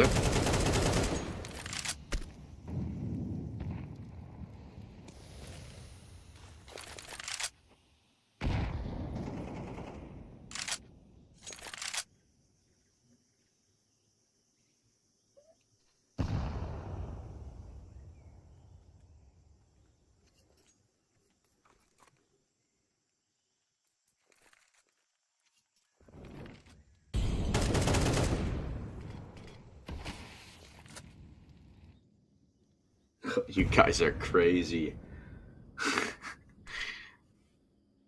Spikari, man, you are crazy with your conspiracy theory. It's so fun to see that. Jesus.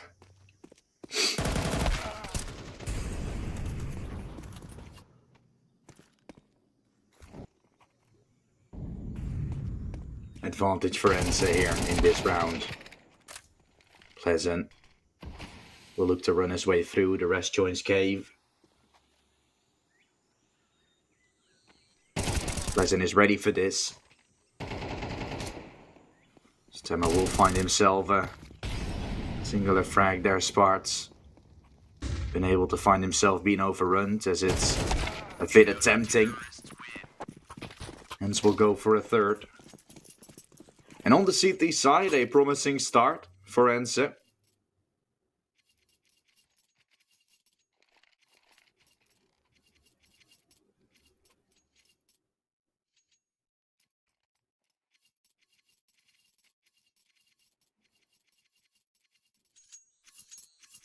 They with a 3-0 start definitely have put up a great bunch of resilience.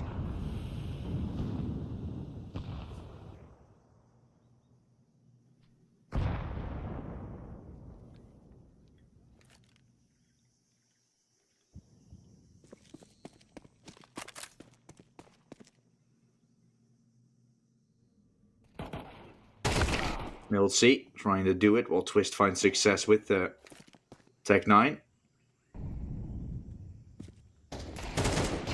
Start and the pistols that Alliance had, they've only had one real full buy.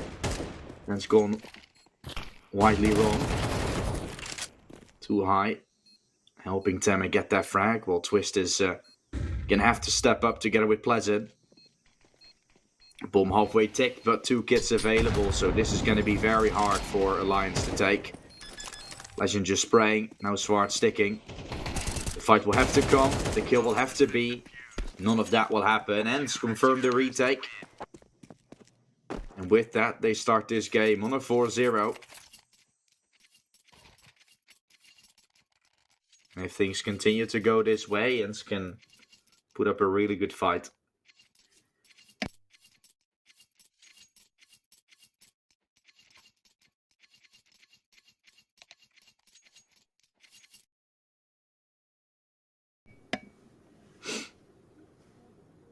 Tactical timeout for ENCE, actually. Things are going great, so I don't really know why. I don't see why.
Yes, showdown still also ongoing, with the ENCE main team currently playing. Second map up against 9-3. So a good start for the ENCE org. NIP down in the lower bracket. Parivision Bait, also a game that's still going on. 500's new lineup, that is also doing some good work. I would say on paper in the easiest group of all where they could have been put, 500, but BC game, still a tough team to face.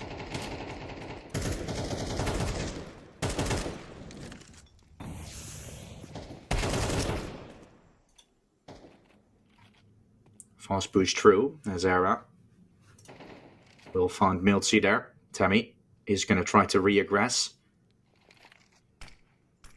Oh, looked for Era, couldn't find it.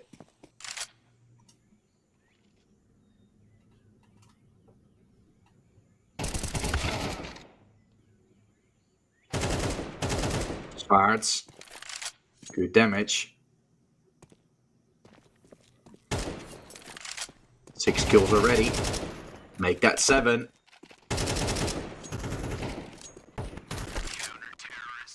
Time has run out of it. Trying to stay alive. Well, Swart's chase will not be great.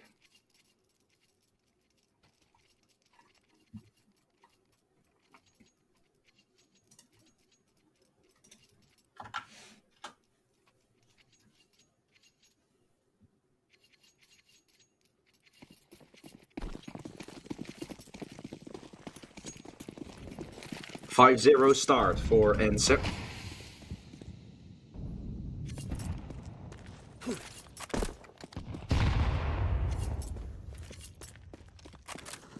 And this is not a good start for Alliance. From what looked like a previously really good game, now this map is one not so great. 5-0 against another full buy.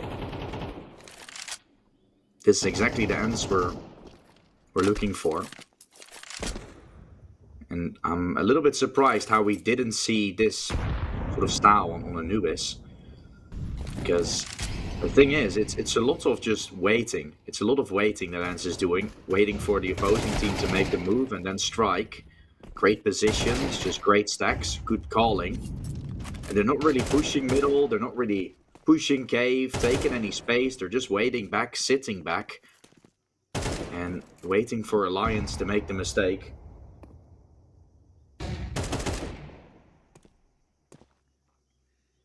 And they're not just simply not ready for it.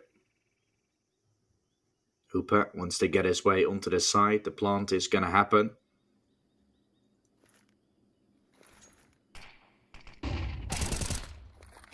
As they will put Alliance down a bit.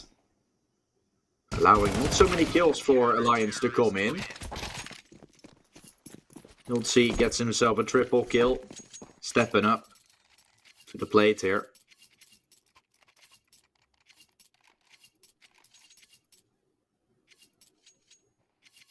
Not that good of a buy.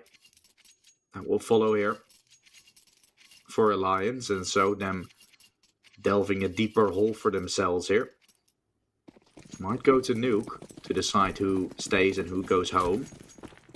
Empty-handed, without any prize money.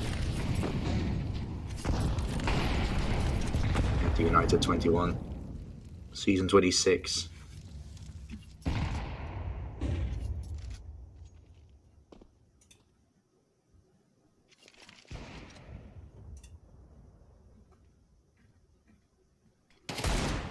First time Alliance participates in the United21, so for them there's not really been a record or a scene of how they've done. For ENCE, one of their recent quote-unquote good results was their United21, where they got second place previous season.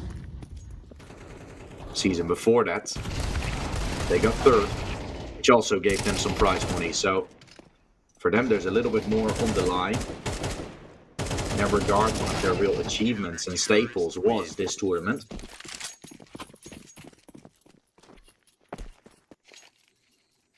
Second place behind Jano in a finish event.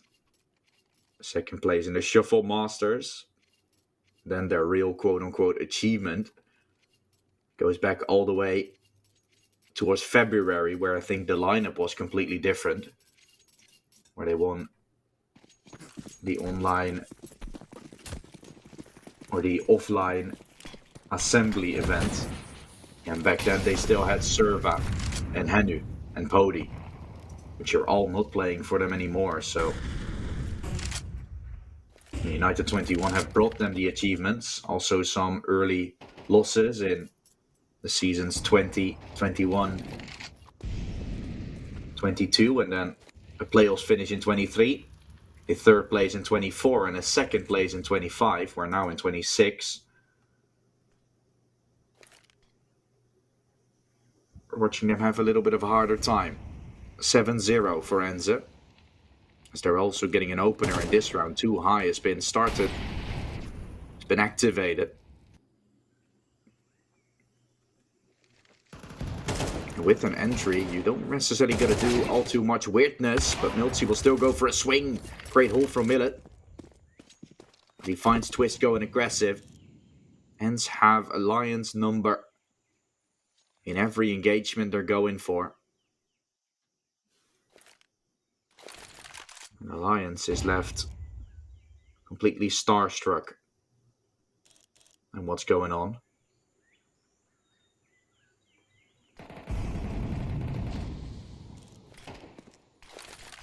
Made towards Upa. Great damage. The run up to the side will come. Rotation call. There's Tammy. Will be the one coming from Rem. Upa could soon take accountability for this. An important fight on ramp that Upa will win. Great stuff there from Upa. But I need to find a little bit more. Great smoke. Good lineup there. Invested towards cave. But it's trying to go for a bit more. Era is going to be falling away. The retake still on. Upa could be checked. Will be checked and cleared. ENCE with a magnificent retake. The smoke putting Alliance into much danger, as that gave them no way to retake from Cave. They will confirm yet another.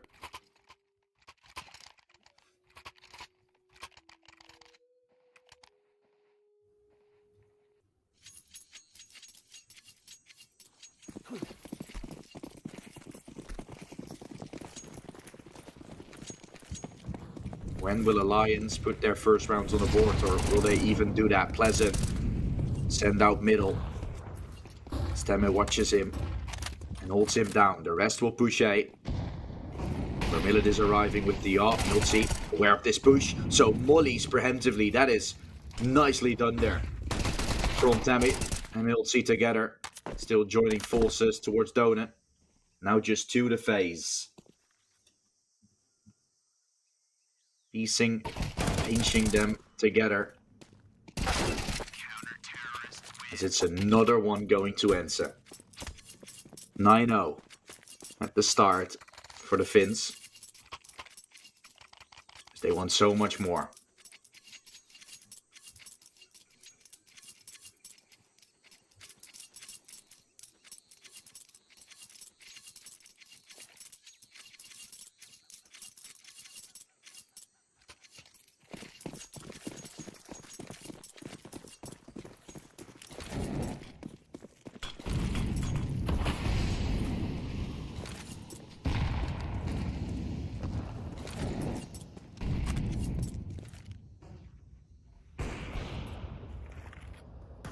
Opening fight from Era. Sweet will find the kill with the AWP to open.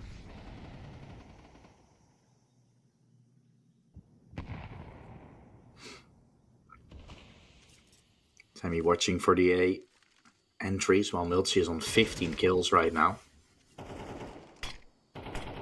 Very good beginning for Miltsy. Triple boost attempted here for Alliance. Miltsy should be a sitting duck, he is. That's the second kill. And a chance for a round provided. Flashbang for Swartz will actually get dinked. And that's why he isn't allowed to stay for much longer. Tammy might have been heard aggressing. And that's why Alliance starts setting up for that A play. Tammy rethinking his decisions. Is now going to start chiming in to hold on for this A push. The chase is on.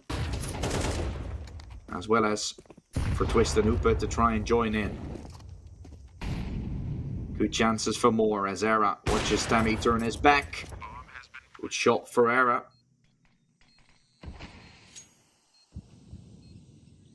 It will be 9-0. Turning into 9-1 very soon. Unless nothing. Because Era takes him down. That's an opening for Alliance into the game. Although I gotta say, they need so much more. For this to get taken apart, for this to get pulled back. It is not going to be easy.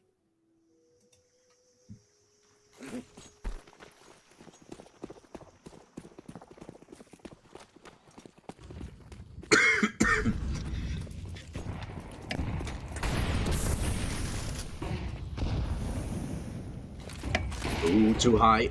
Gotta be careful. He's gonna throw the smoke and that will be hit. Chance for Miltsy to open, but Tammy doing so. It's more aggression. There's Ufa having a chance. He wildly sprays Miltsy down. Miller has a shot at this. Era. No scope and then one more to open up B.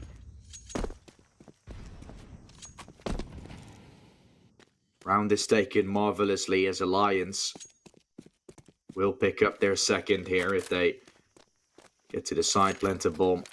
Such a good beginning. Great trading to open up the round and a second for Alliance. Not far away. Sure, ENCE is still in the driving seat when it comes to this game heavily, but Alliance's game is looking really good. after the 9-0 was found.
Slow round for Alliance, the way we saw that on Nuke on Nuke on Anubis.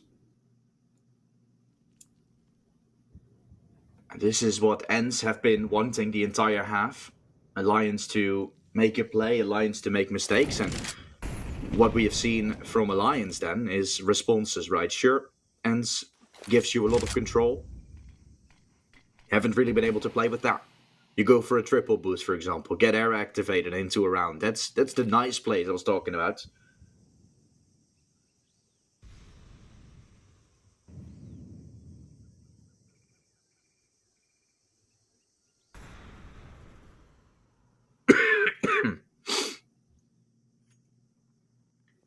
$20 left with Alliance moving in. Pleasant will find the opening kill.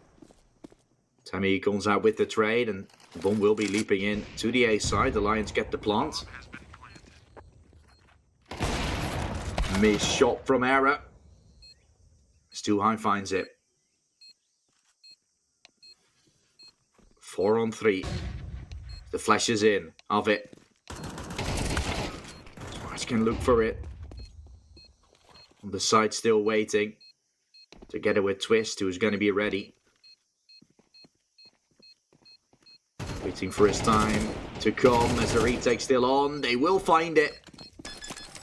Setup that was going to be rough either way. And that's what's shown as ENCE finds success, putting themselves up to double digits. 10-2 up. And with a pistol on the T side, the game is done. We're going to Nuke.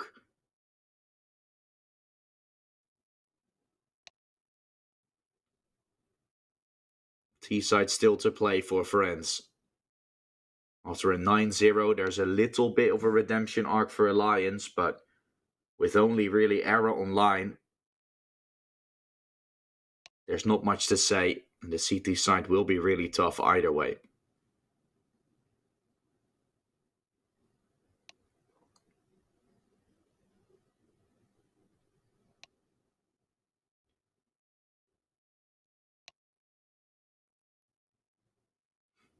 Is there going to be a comeback? Depends on the pistol round, really.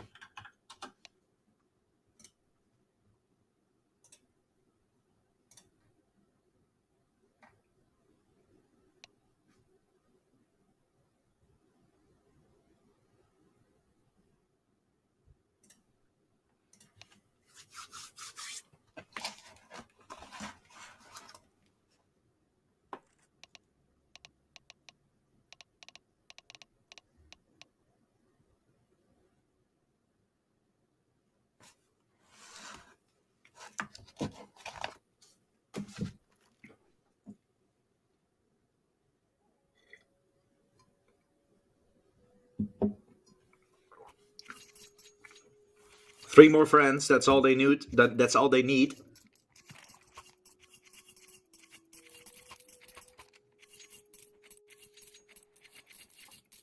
And it's ENCE's game to lose, so Pistol can already seal the deal. Fast smoke from too high. Millard's still having one.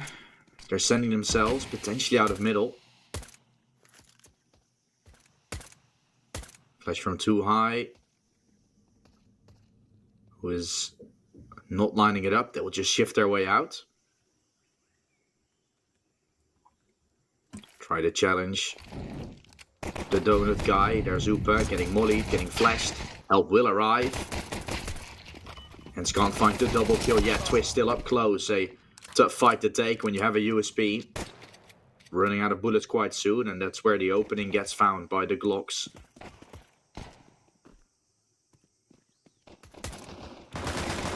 Error being down low, a re-aggression from Avid. Makes Alliance have a better fight. Error all by himself, 9 HP.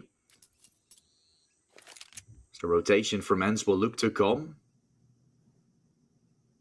Just running into the B side. Where they will take a little bit longer. That is an interesting smoke. I think it missed.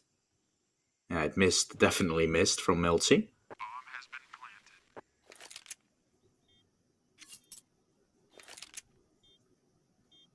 And I think Nuke, we are going to, guys. No one expected that after a convincing Anubis. Era is going to play the trigger discipline. Great tap from Era. But needs 10-second defuse. He's not on it still. Tapping again. No time. ENCE have done it. They break through. They find the pistol. 4 pistols out of 4. And that sets the tone for what looks like a really interesting Nuke. Because ENCE playing their CT side like that on Nuke. Very passive. Not much given. Letting Alliance do their thing. Letting Alliance push their way up and let them make their mistakes. That's exactly the way Nuke can work for ENCE.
Last plays out of A. ENCE. The young lineup took some time for them to get ready. Now have started to find their momentum in this game. Miltzy's gonna lurk, that's pleasant. Being taken away. Era will rotate in. Chimes in to be taken down. As ENCE will be putting up 12 onto the board. Previously losing against Aurora 2-0. Alliance won against Gen 1. But how much does that really mean? Out of EPL or still in? United21, ENCE is still keeping up a good fight.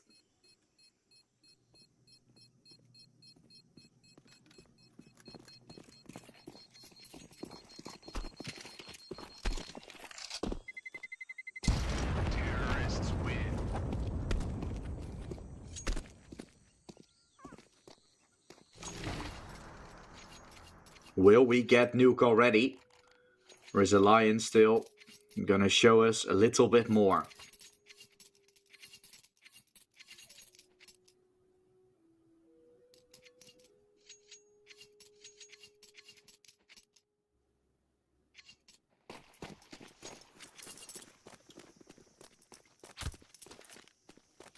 20 kills for ENCE. What a lights out performance from him. Pressure from Ovid. He's going to rush. Go aggressive.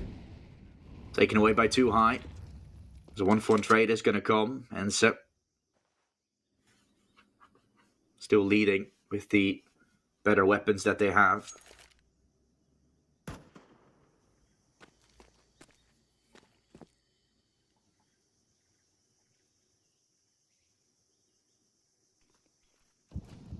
ENCE aggressing. Same goes for too high.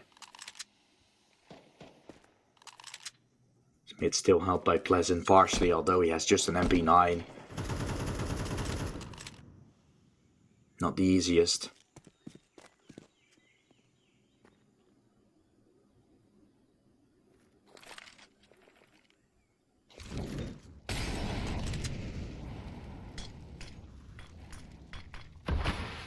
Smoke to potentially fake. So they're going to rotate over. Upa watches up close as the MP9 can find success. The rotation for Pleasant will come out. 3. Poofed up to 4. The bomb will go down. Holding on for dear life as ENCE has taken it.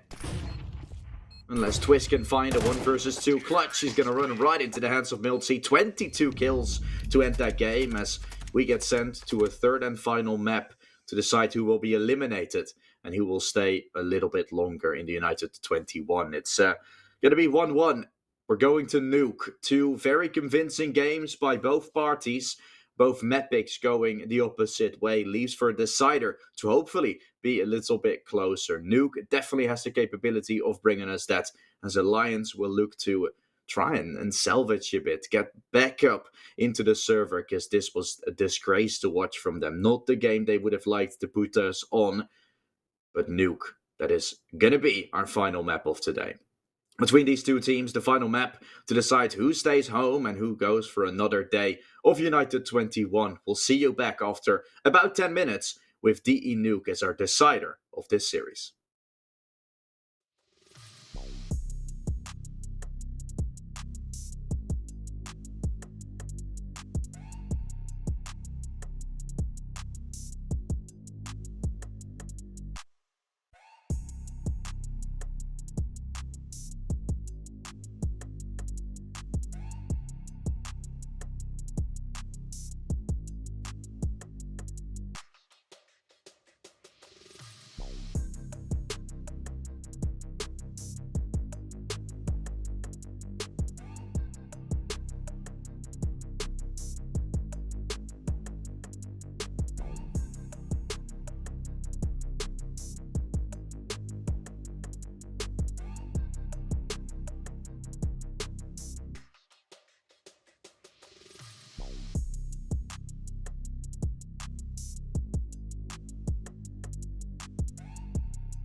Knife round for the third map.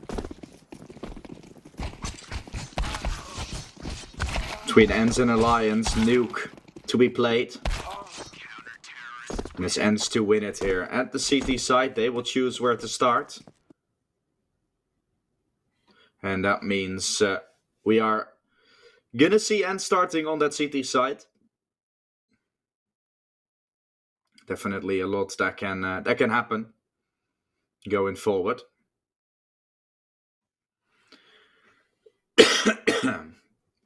So we're waiting for that. Here in the astonishing series so far. It's been quite interesting to see how Alliance have moved their way from a very strong Ancient, or Anubis rather, to a rough Ancient. And that momentum might be driven forward here going into the third map, because it is and will stay to be a map and a series that is for elimination.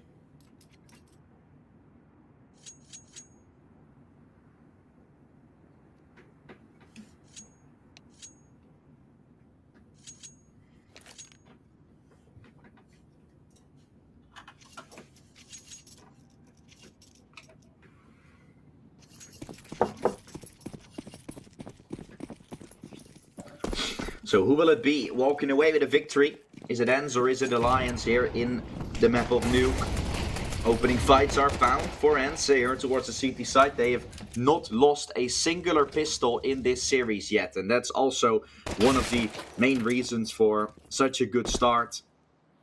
For such a good game on Anubis. Or an Ancient rather, on Anubis it really still wasn't. Although they found both pistols. But yeah, acceleration on Nuke. Immediately, when you already have that CT side as a start, it's important, really important.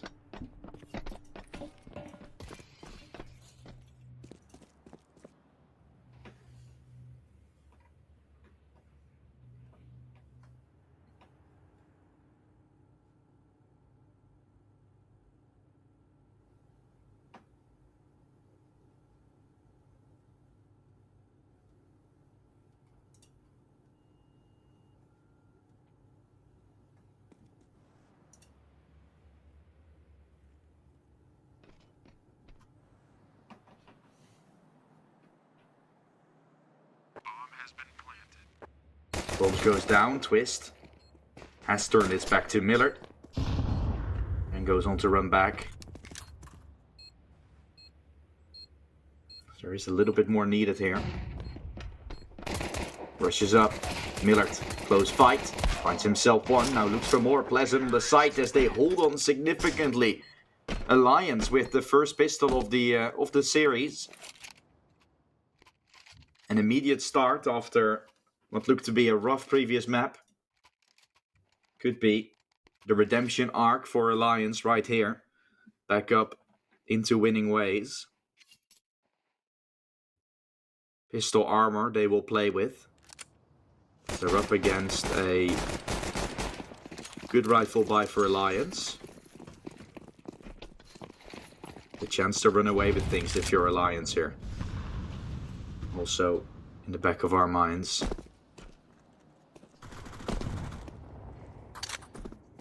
Two towards ramp. There's one now starts rotating over. Millard has outside by himself. With the scout.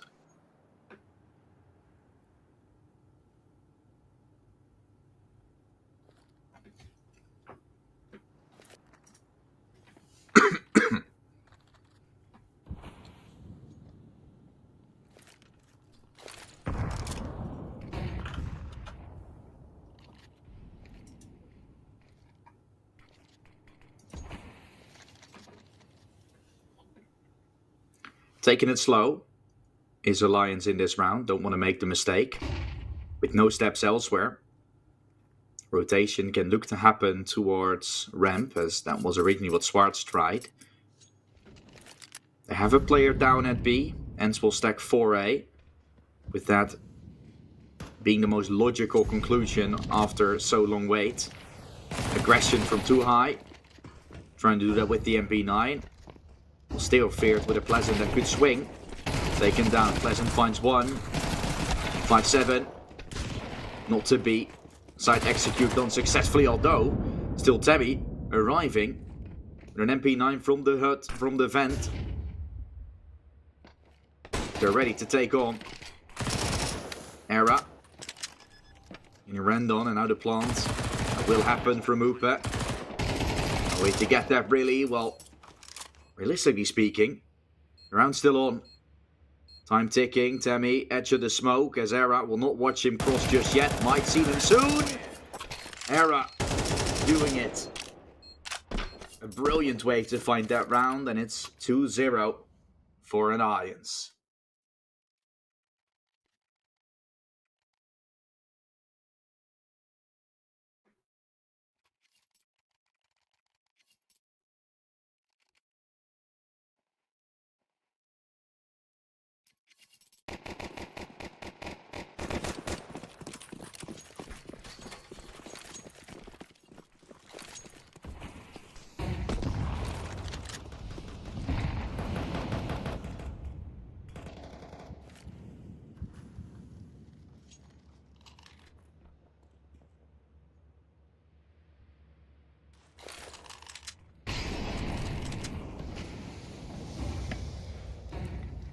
ENCE surprisingly still buying up. Yeah, sure, you can take Alliance's economy down, but you might lose a lot yourself from this. Considering it is the CT site we're talking about. It really is a dangerous situation.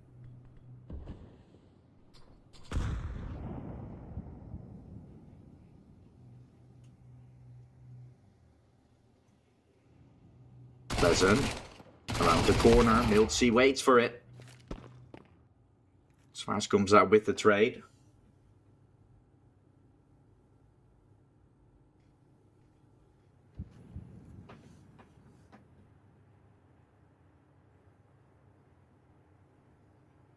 An Alliance driving their way down. At least Upa will attempt.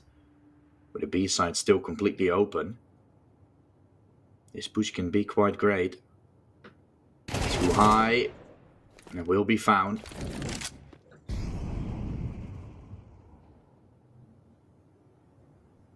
Kill gets taken and the B side is under control for Alliance. Aggression getting stopped. And a 3-0 soon on the board.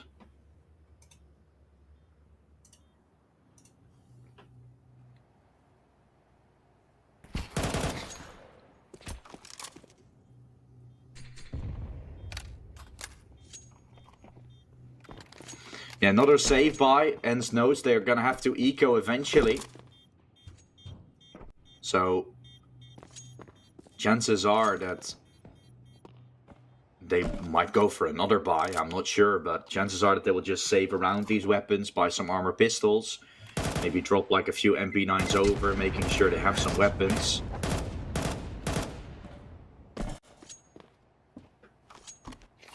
Every single buy is going to be partial. Every single buy is going to be existing, but not really.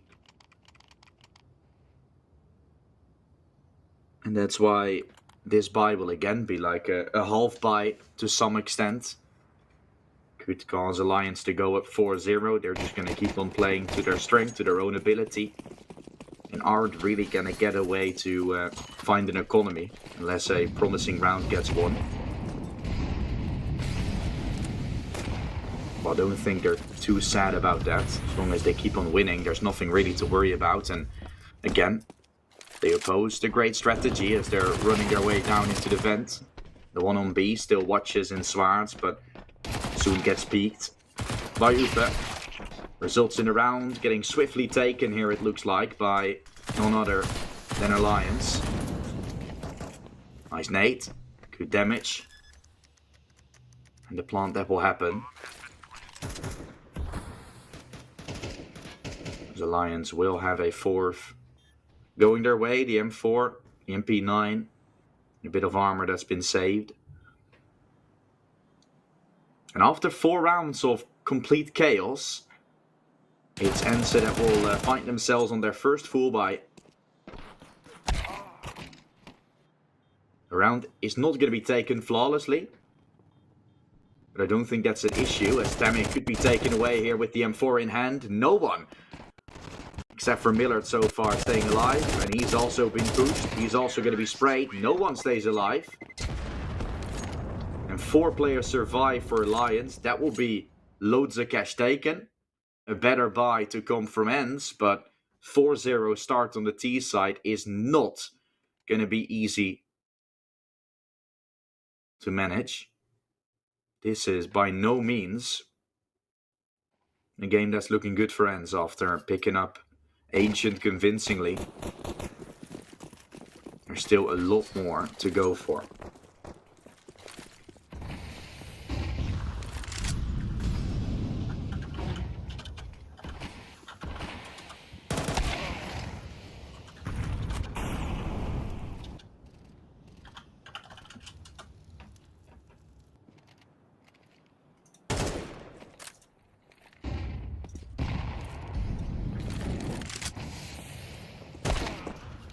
Good way to start of the round. Make it 2 from Millard. Finally having the op.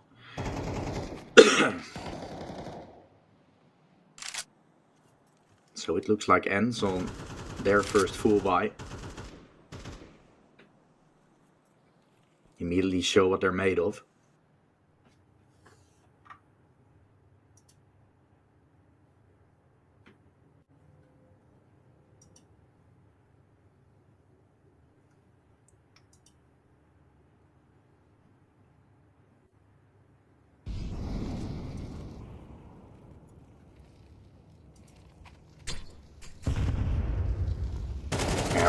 Pressing out of the door, gets taken away by too high. Of it against the world here, up against 5. Troublesome situation.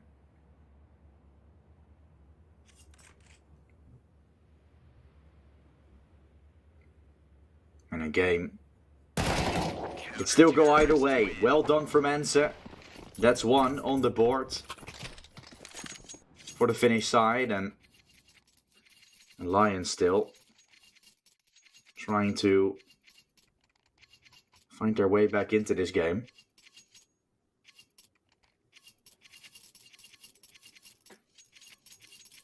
It is a nice round, that is for sure, but still no confirmation. Still a tough situation that will be.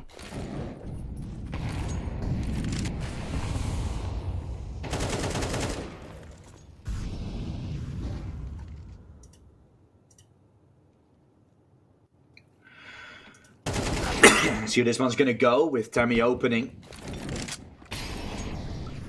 Trying to go for one fights here, Alliance. That's exactly what ENCE want. They just sit back, like I said, wait for a mistake to be made, and Lions bite right in. No aggression from Svarts. That's great to find Pleasant.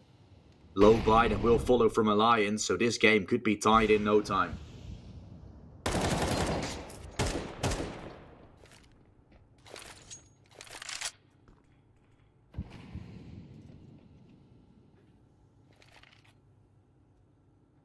As ENCE is going to make a comeback.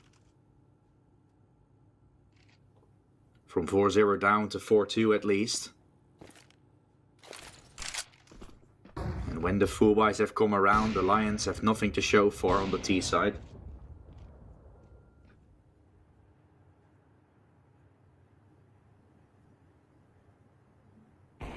Loser that will be eliminated, so you really don't want to lose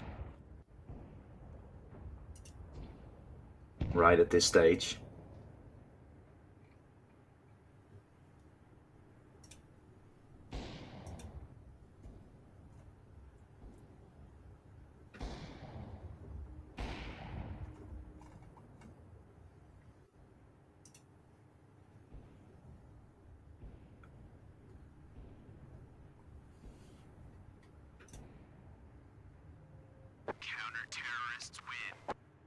So the round will be taken by none other than ENCE.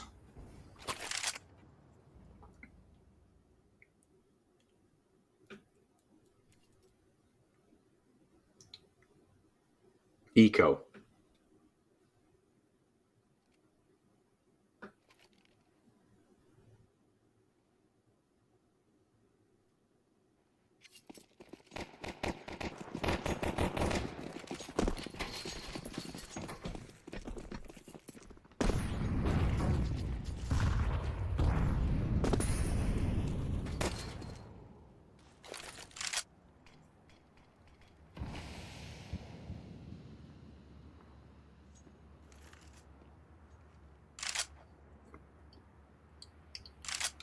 ENCE is making a comeback here. The youngster team, trying to make a name for themselves, wants to stay in this tournament for just a little bit longer. A third place finish, a second place finish, and now a 7-8 exit wouldn't be great for their resume. Continuing could be there. Upa having the hero rifle, so him running into ramp could be great as he tries to find one more, gets there. Upa is making this round a lot more of a feasible one.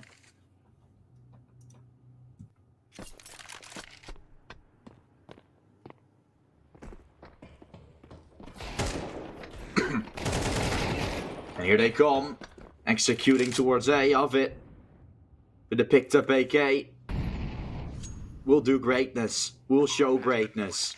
ENCE Academy gets stripped apart against an eco. With one hero rifle that opens the door for them to walk straight in. And walking they surely will. Away from ENCE.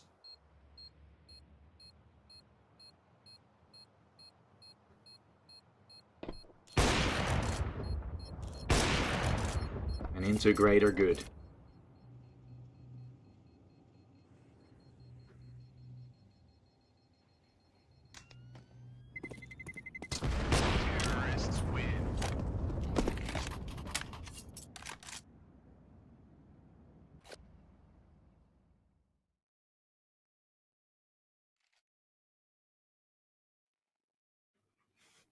That is how Alliance tries to break ENCE once more. Have a complete CT half still to go for as well on Nuke. So a really good chance for a breakthrough.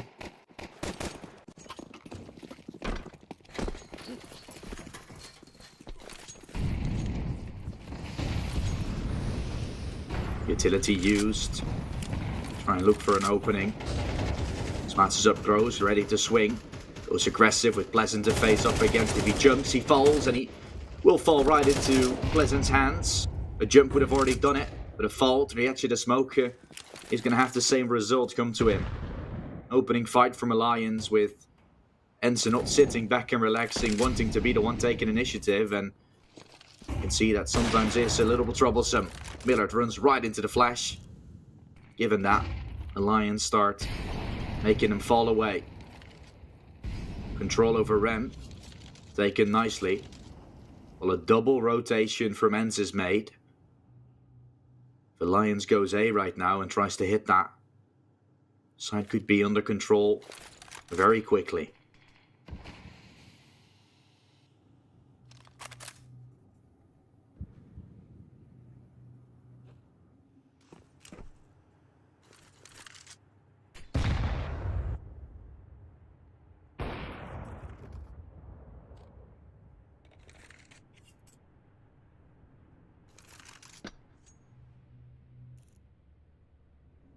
Walking down. They crest their way towards B. ENCE, although originally setting up there with 2, really didn't have a way to get there. 6-2 is on the board. Because ENCE is definitely not going for this one. I don't see a way for them doing so, and that is the case. Alliance confirm at least the half tie-ins with the CT side still to play of Nuke. They have re-established themselves as a force to be reckoned with.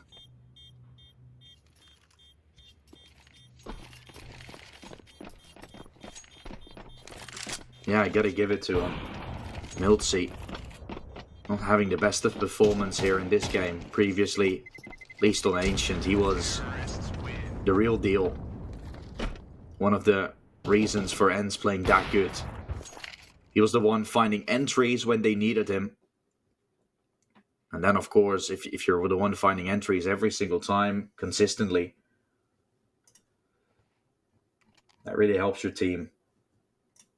Do we have a statistic? Because I felt like he was getting entries all the time. Wait, can I check? Here. First kills, ENCE, 5. Okay.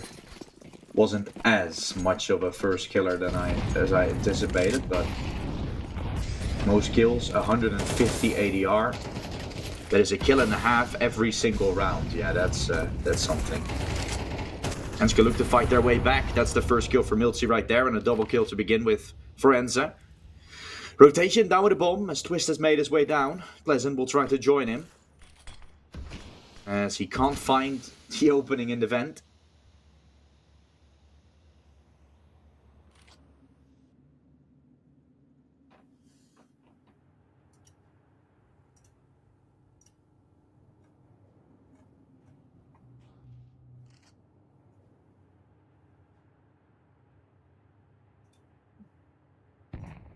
Now they will be able to make their way down.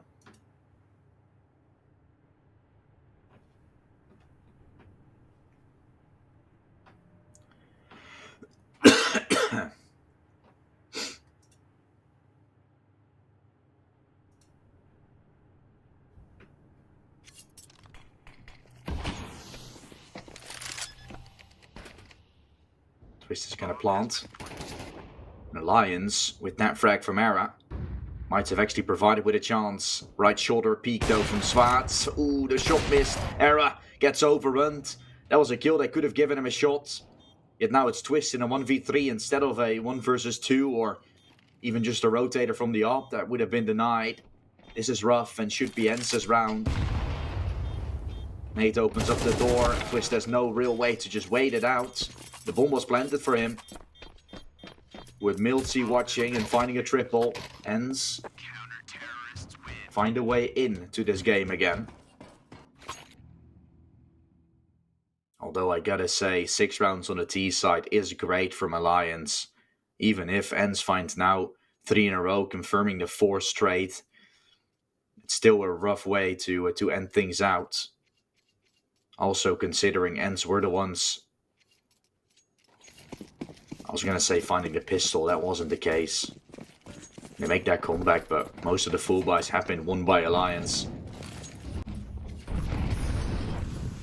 Promising look if I say so. Still a lot that can be done to control the CT side forward. Wall smoke towards outside, no steps made, Zwaards rotated down. While ENCE is watching garage. They're just going to cross, slowly. So yeah, Zwaards having to get ready. He is watching back and forth. I've seen the cross. So a smoke to give him vision.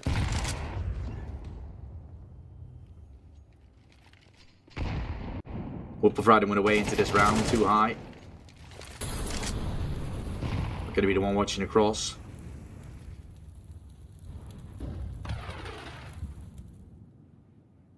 Those Alliance will move their way back up.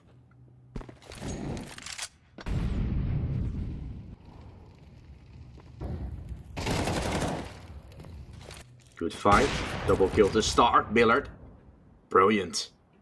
With the op as he holds their way back up. Allows nothing from Alliance to come. What looked to be an original good round. Zwaards rotating in. That smoke denying any further presence. And Alliance then trying to recover what was left. With every angle shut down. Well played for the Finns. And Comeback worthy.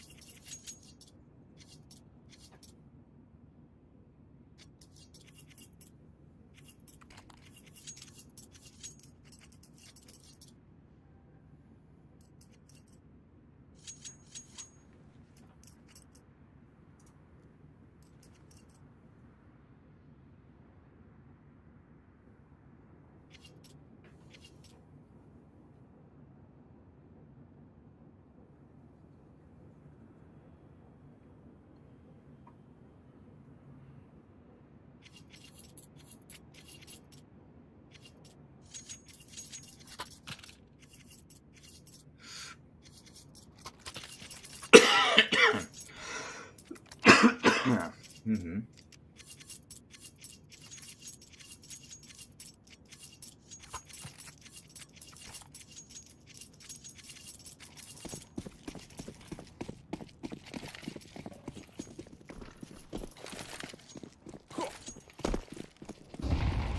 This Alliance gonna get more going here towards the T side because they will not have that good of a buy going into round 12 if they lose.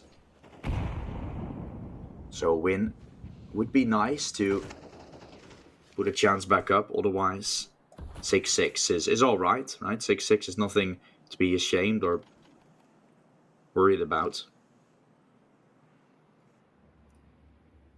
But it could have been much better. That will be in the back of their mind from the Alliance side all day long. On their way to potentially going for more or get eliminated out of the United21 Season 26. The first appearance we have had from Alliance in this tournament. So no earlier legacy about United21 tournaments to be told. Whereas for ENCE there's a lot. We would see a backwards trade. Although the opposition's been getting tougher and getting stronger. Fake towards A, ramp take. Miltsy leaves it completely, the rotations have happened. Down into B, while Pleasant is making a lot of noise here towards A, making them worried. Smarts to the back, watches as Miller is still unknown to this point. Can't do it a 5-7. And the trades towards the side are so great. This one is still all but done. Pokes open the door. Plant hasn't happened yet, so they need to confirm that. Well, Miltsy is going to rotate through vent, the plant will happen. He attempts a spray, attempts the impossible. Well, still needs a little bit more. Time is not a concern, but a 1v2 is. Position's taken. Door, window still not opened. He needs to shoot it open first before he can do something. That's the shot confirming places. Trying to shut it down as Miltsy can't really do it. The victory is found for Alliance here towards this 7th. Miltsy will just look to save his AK for the final round of play. Terrorists win. Everyone dies for Alliance, so not that much utility on most of their players. Some of them conceding on the far end of things. Upe even going for a Galil. Twist possibly forced to do the same. As it could be a 7-5 or an 8-4. Alliance can be really happy about this half. Really happy about a round like that. The turnaround, the way they fake A, go ramp, find it completely open. Sure, ENCE have rotated down in B, but with great trading. And only a 5-7 really to fear there from Millard. He put himself into a very rough spot there with the op.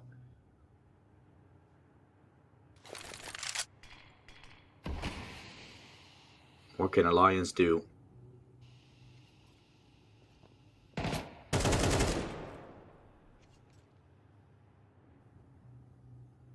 A win would guarantee spot later on in the event. So we're back at round 2 where they would play against the loser of Kono Viperio. With the performance Viperio put up yesterday, that could be a pretty okay win for Alliance. Then they would face against Leo or ESC. Things are going to get tougher from that point, but a pretty nice estimation. Although Viperio and Kona are two teams that are still fierce when they want to be. Demi gets flashed, then overrun by Upe, who joins the likings of Twist on the A side. Also found an op. Push comes out, up close in Tetris, he will be cleared. ENCE confirms 5 on the CT side, still have big shoes to fill going into the flip. As they did do better kills-wise on the first half. They have 4 more kills going into the flip, but 2 less rounds. How much will that mean going into the weaker side, an alliance that can simply just control the pace by finding and playing retake potentially all the time? You never know. They did pick up their first pistol though, and if they can accelerate into the second, have the CT side to play for as well, pistol is going to mean a lot, like it always does.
Second half is beginning with an ENCE on the T side, needing to start off great. Both teams are still facing elimination, the final half of play. Decide who stays in the tournament, who goes home empty-handed. First 2 fights from the Finns are taken. Smart's dropping, bomb. Has made its way down, although Pleasant finds at least success on one of them, makes a lot of noise dropping. But the rep still inbound as he will try to stay alive. Get this bomb to fall. Nazi is still allowed to cross and has the bomb on his back. Still careful and curious about the decon. Well, Upe will get help from Twist. Within seconds, they will both be there trying to hold on, but against the bunch that's still alive, this could get dicey. Now Miltzy allowing himself to plant. Cleared the site, Twist joins ramp and gets himself a tap, now needing 3 more. That's not gonna happen. ENCE begin the second half with a pistol win. As that is the way this game could still be driven all the way. No force buy yet for Alliance. And it looks like they won't be calling it. They want to go for a 7-7 full buy round. With weaker utility. It's risky. But I guess on Nuke, just having the rifles in general is meaning so much more than having a full buy with all the utility, I guess. So, a risky move, while at the same time being the more stable one that we have seen a lot about in the past. With MR13, this has been not necessarily the meta. But we'll see if it pays off for Alliance. Entry found, the 1 deagle taken away. The rest is all pistols and, of course, the P2K on Upe, not even the P250. Or he did buy a P250, it looked like a P2K. That adds a little bit of resilience to it. Grabs Oop and a frag and a Mach 10.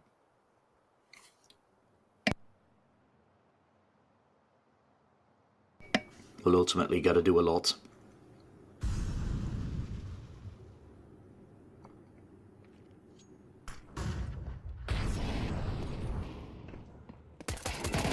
Up it, still swinging.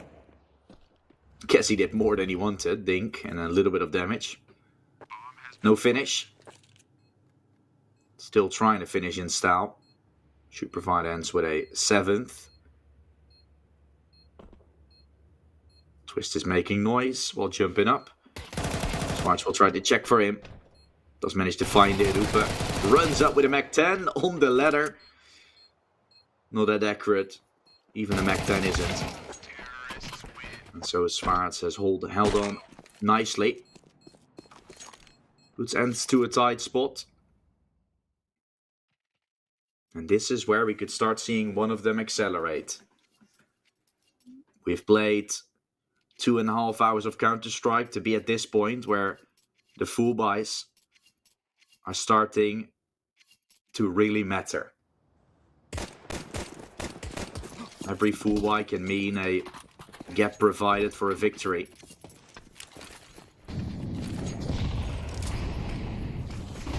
Yet after 2.5 hours of play, you really don't want to give away the series right here, right now. So potentially a bit of stress will come into play. But then wanting to continue. Molly flushes him off. Tammy allowed to find a double kill, as Alliance will look to save already. Guess that's the only way you can really approach this round. Upa is going to start running back. Pleasant is still waiting on B. Or moving up the vent. Well, he shouldn't be. ENCE have taken it nicely. The Molly to force twist down. And then Tammy just entering. Very well done. Pleasant gets checked by Millard there. What a way to check that. They know where Era was, because he's the only one that's found the kill. Knows a push, and with the CT economy being a pain to manage, this full buy that now consists of just Era being pulled apart would be ridiculous, and it is. Oh, too high. Killing his own teammate. That's rough, but it won't matter. The rounds will still go to ENCE. They're still doing incredible by taking Alliance every single one of their guns down. And so, 7-9 is very much what we're going to be seeing, unless a miracle will happen. After that, it's a bye for Alliance. So, all things considered, not bad yet for Alliance, but it's starting to become more and more tough. Double kill found by Alliance to begin this round. ENCE will rotate their way down. Find the B side potentially under control. Era wants to chip in to get it with Pleasant, but they're not there in time to hold on.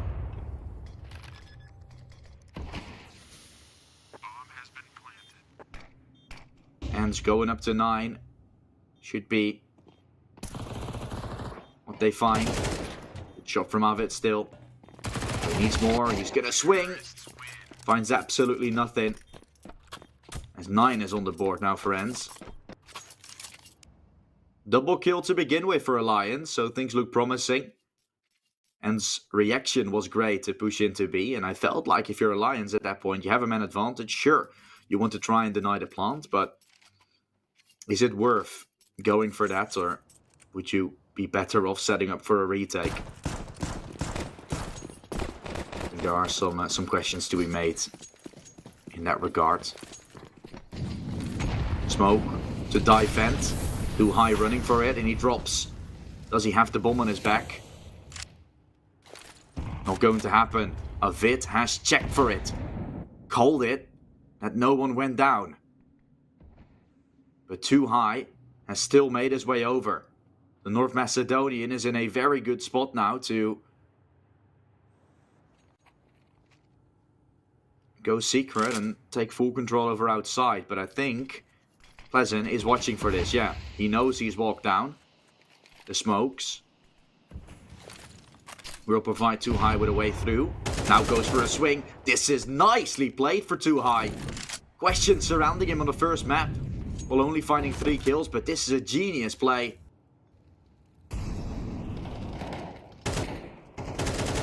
A magnificent opener.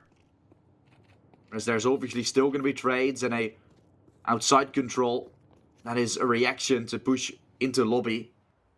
A Fit that has done so.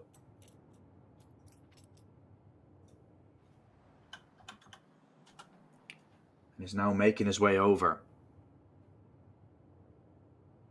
Ready as ever. Tamia Millard. Making her way in. Shot from a Fit. For the opening kill. That's a second from a Fit found. Millard. Trying desperately to make that happen. A great frag will come. Millard wants to run in for more. He gets taken away by Alliance. Round 8 is found for none other than Alliance.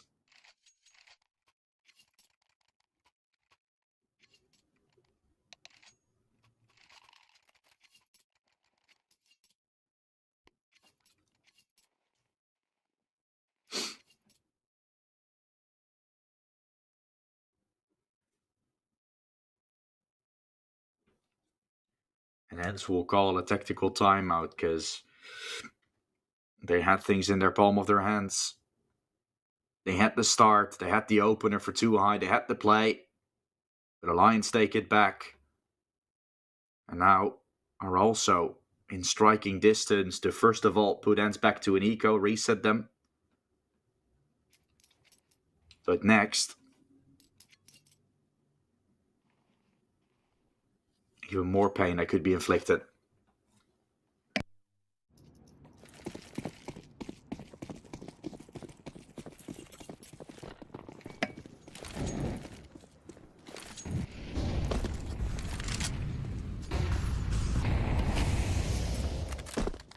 Is there a way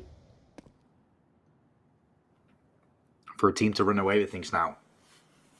Important round is round 18 for sure. Both teams on the cusp of getting reset again. Should find 2 in a row immediately. For ENCE, that can mean 11. Alliance, a leading position. Just to draw the outlines for what is this round.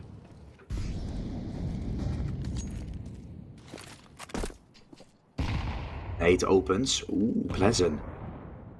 That is not great, I think, because he doesn't realize that players were right behind it. The nade was thrown a second later.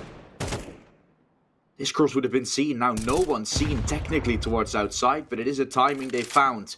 No one knows of ENCE's existence at B.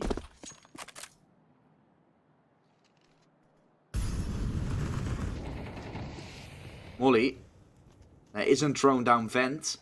Panic towards A still. In the meantime, B side is under control. Alliance have no idea of the existence. Now they know with the molly. Hooper will rotate and the boost gets checked. Millard has played it well for the first, yet can't find more. The existence unknown, but the retake still on. Sure, you found the plant. But after a magnificent play on the strat end, kills can still be found on the Alliance end. Great shot from Hooper. He finds Zwaards there up close. Tammy is out of the sight. Too High has to do it by himself. And he'll deliver. There's no way there's a 2k possible in that situation. And Twist doesn't have any time left for this kit. Doesn't have any kit available for the defuse. Too High is the sole reason for ENCE finding this round. The execute was done well, sure. Alliance still set up for a retake. But if Too High doesn't find that double kill, it's Alliance walking away with it.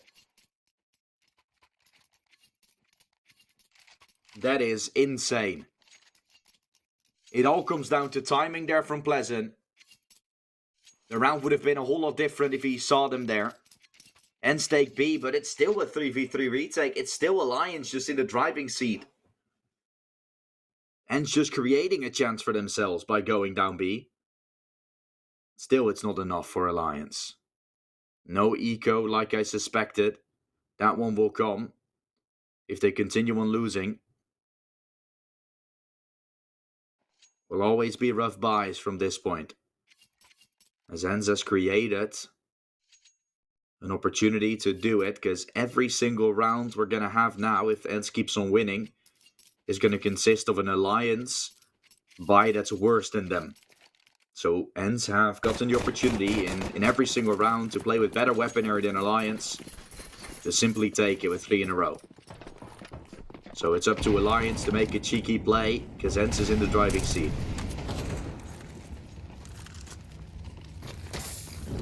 Sammy pushes through, double peek from the CTs, and they shut them down. Driving seat of what? Pleasant uses there. The info he has and a double peek is enough to take him down. Pleasant showing what he's made of. A triple kill to book Alliance a spot back in. This game is going to be tied, or even worse for ENCE. I was talking about the economy for Alliance being rough, but look at ENCE's now. Forced to buy, because it's double eco. If they lose it, an eco and Alliance on 11, they have provided themselves with a way back in.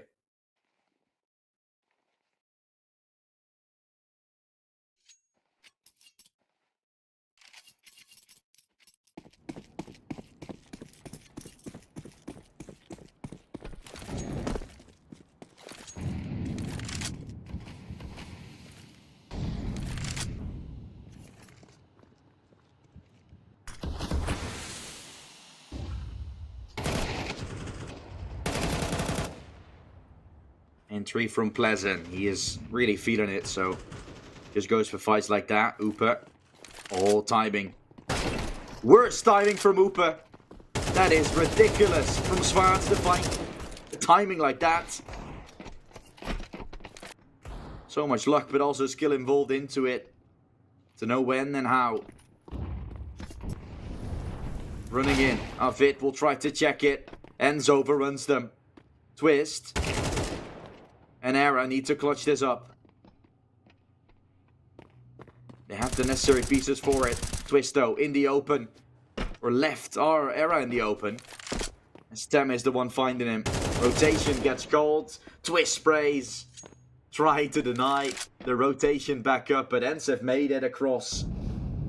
You get ecoed when you could have been on 11 due to Upa's timing.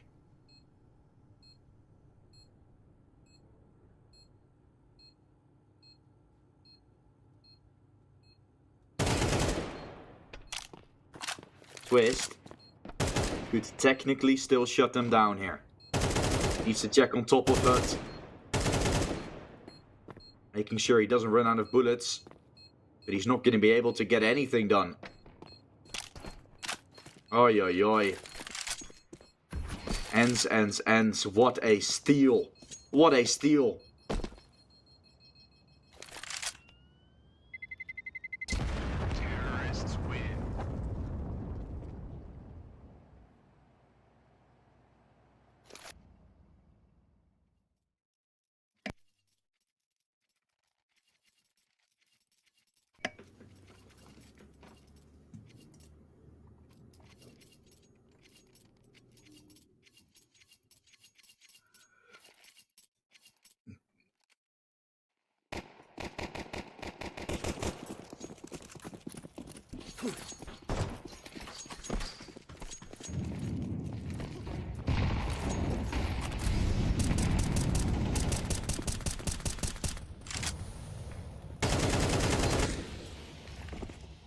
What will Alliance do with the buy?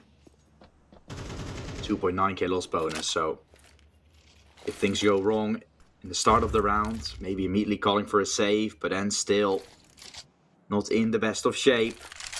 They won the round, but they're still going to have same problems facing themselves. More emphasis put on winning this round. Slowly walking down B. This time the information is called that there is. That's why Arvid is already rotating his way in. And even Twist will join him. Double door swung open. I think that's heard by ENCE. They will see them. Twist. Gonna be taken. Arvid no way to help him. I could be faced with a swarm on the side. 4 versus 4 as Alliance have lobby control. Means that ENCE kind of forced to commit. Might face a brick wall, so they're rotating up. No one was watching outside. Arrows on A and ready.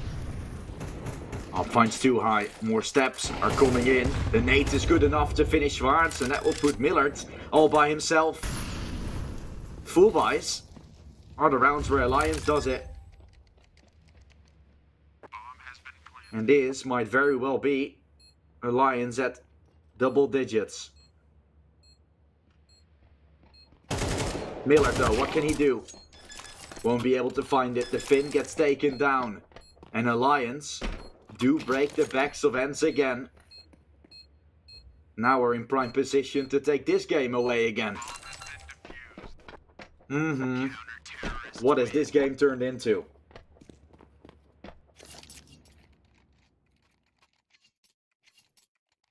It's not going to be a double eco for ENCE. And that's what I'm mostly surprised about.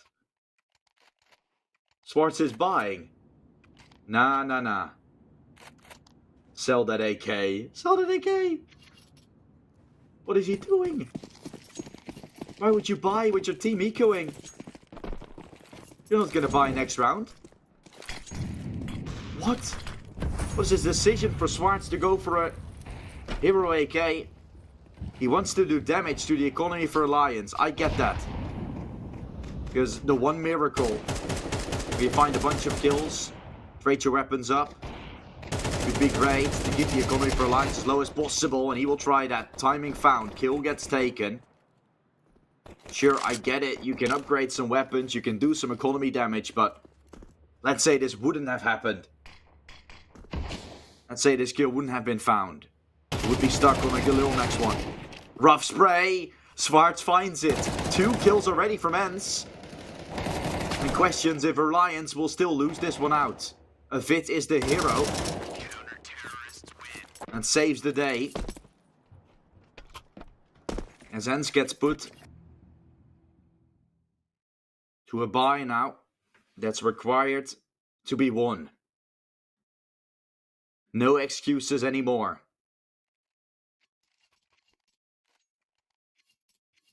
With a chance for overtime as well, in case both teams pick up one.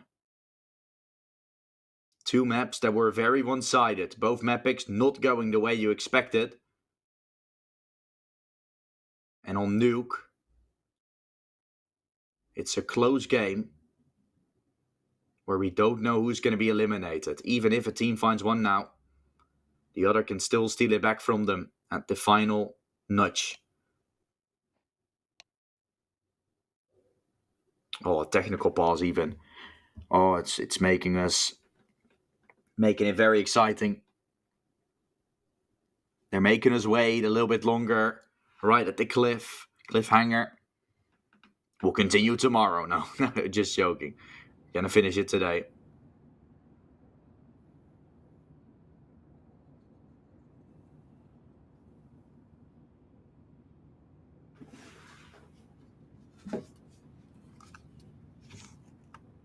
My final day at United21 before I fly to Katowice to watch the Counter-Strike event.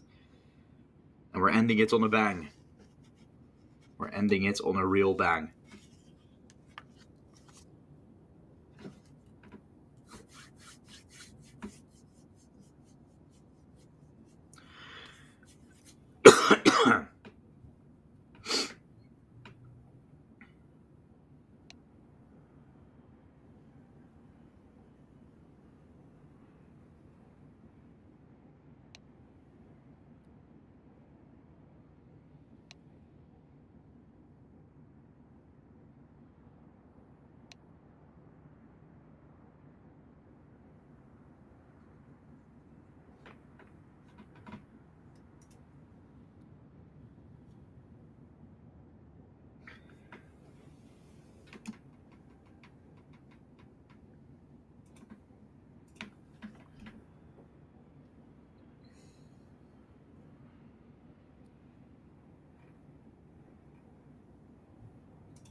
There we go. A bit of typing later, and we will continue with the next round, which gets followed up by a tactical timeout.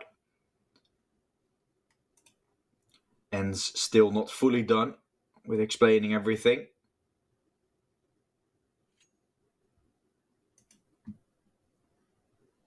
As we're getting ready for a very important round.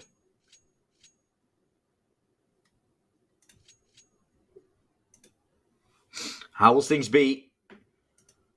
Who will start walking away with things? There's only one way to find it out, and that's to play out the map. Oh boy. Final hurdle to overcome.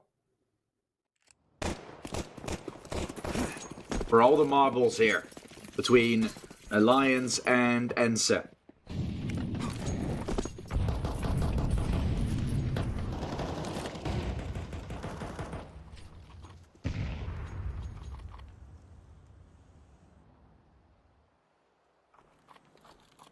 Miltsy close. Zwaarts looks to swing.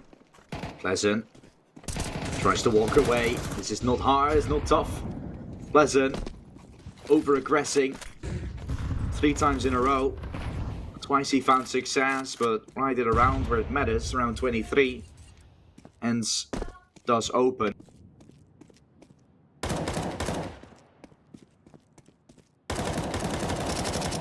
Opens unconventionally.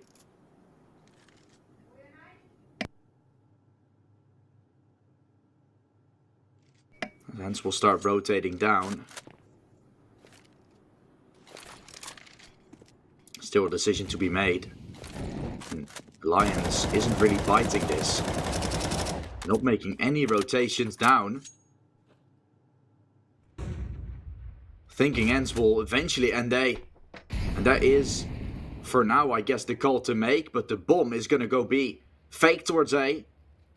No steps. This is where the rotations need to be called, but Miltsy is going to watch for the ramp rotation. Upe is not in that much of a prime position. Rotation from Era is in, but that should be too late. Plant is going to happen. ENCE will take the site. Miltsy will be activated, and Era is stuck between 2 fire lines. An execute chef's kiss for ENCE Academy. This is so tactically advanced for such youngsters.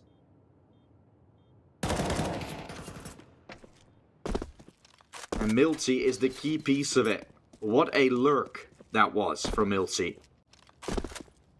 And don't forget, Alliance has 1.9k loss bonus. So this save from Ovid is going to have to be required. Otherwise, we're looking at a buy that consists of a bunch of SMGs and pistols. They're going to run for it. Millard doesn't yet want to take him down. Ovid knows he's just going to hide in the corner. Nothing is given. ENCE will be on 12, 1 away from taking this game and eliminating Alliance. Otherwise, we're playing in overtime. I'm not watching chat for the spoilers, guys. You guys shouldn't as well, because we're going to have a real final round. Or not. You never know. You never know.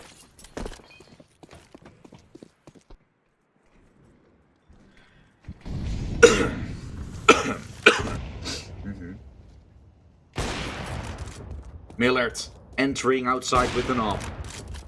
That's when you know things are great. That's when you know things are perfect. Goodbye, Alliance. They fought well, but this is such a tough round.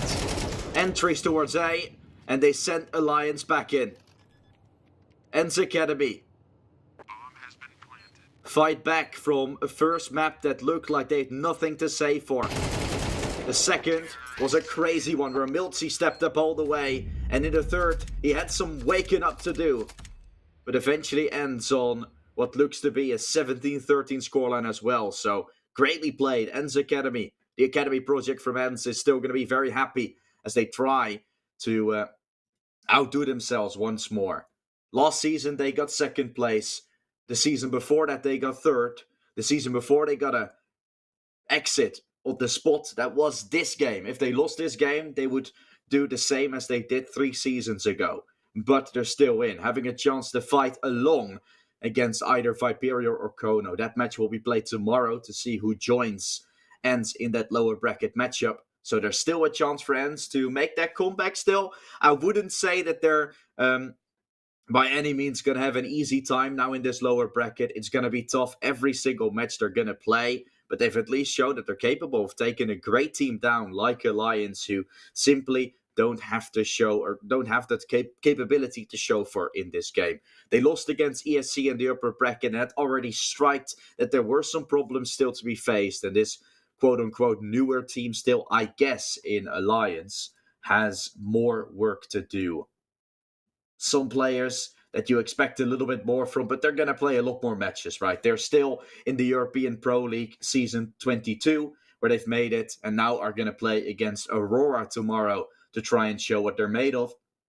In the CCT, they're also in the 2-0 part of the bracket of Swiss, so still a lot of matches that Alliance can show for, but United21, unfortunately, where they face a quick exit and stake the victory. They're going to be joining likings of a lot more teams in at least the top 5 of the United21 this season. Still a lot to do, but all for tomorrow onwards. My time for United21 is done again. I'm going to fly to Katowice tomorrow to watch some Tier 1 Counter-Strike, but you guys will be joining us hopefully tomorrow and onwards with more United21 action. For now, we'll say goodbye and I hope to see you next time when I'm there around. And of course, good luck with the matches tomorrow and onwards for the season 26 of the United21. Bye-bye, everybody.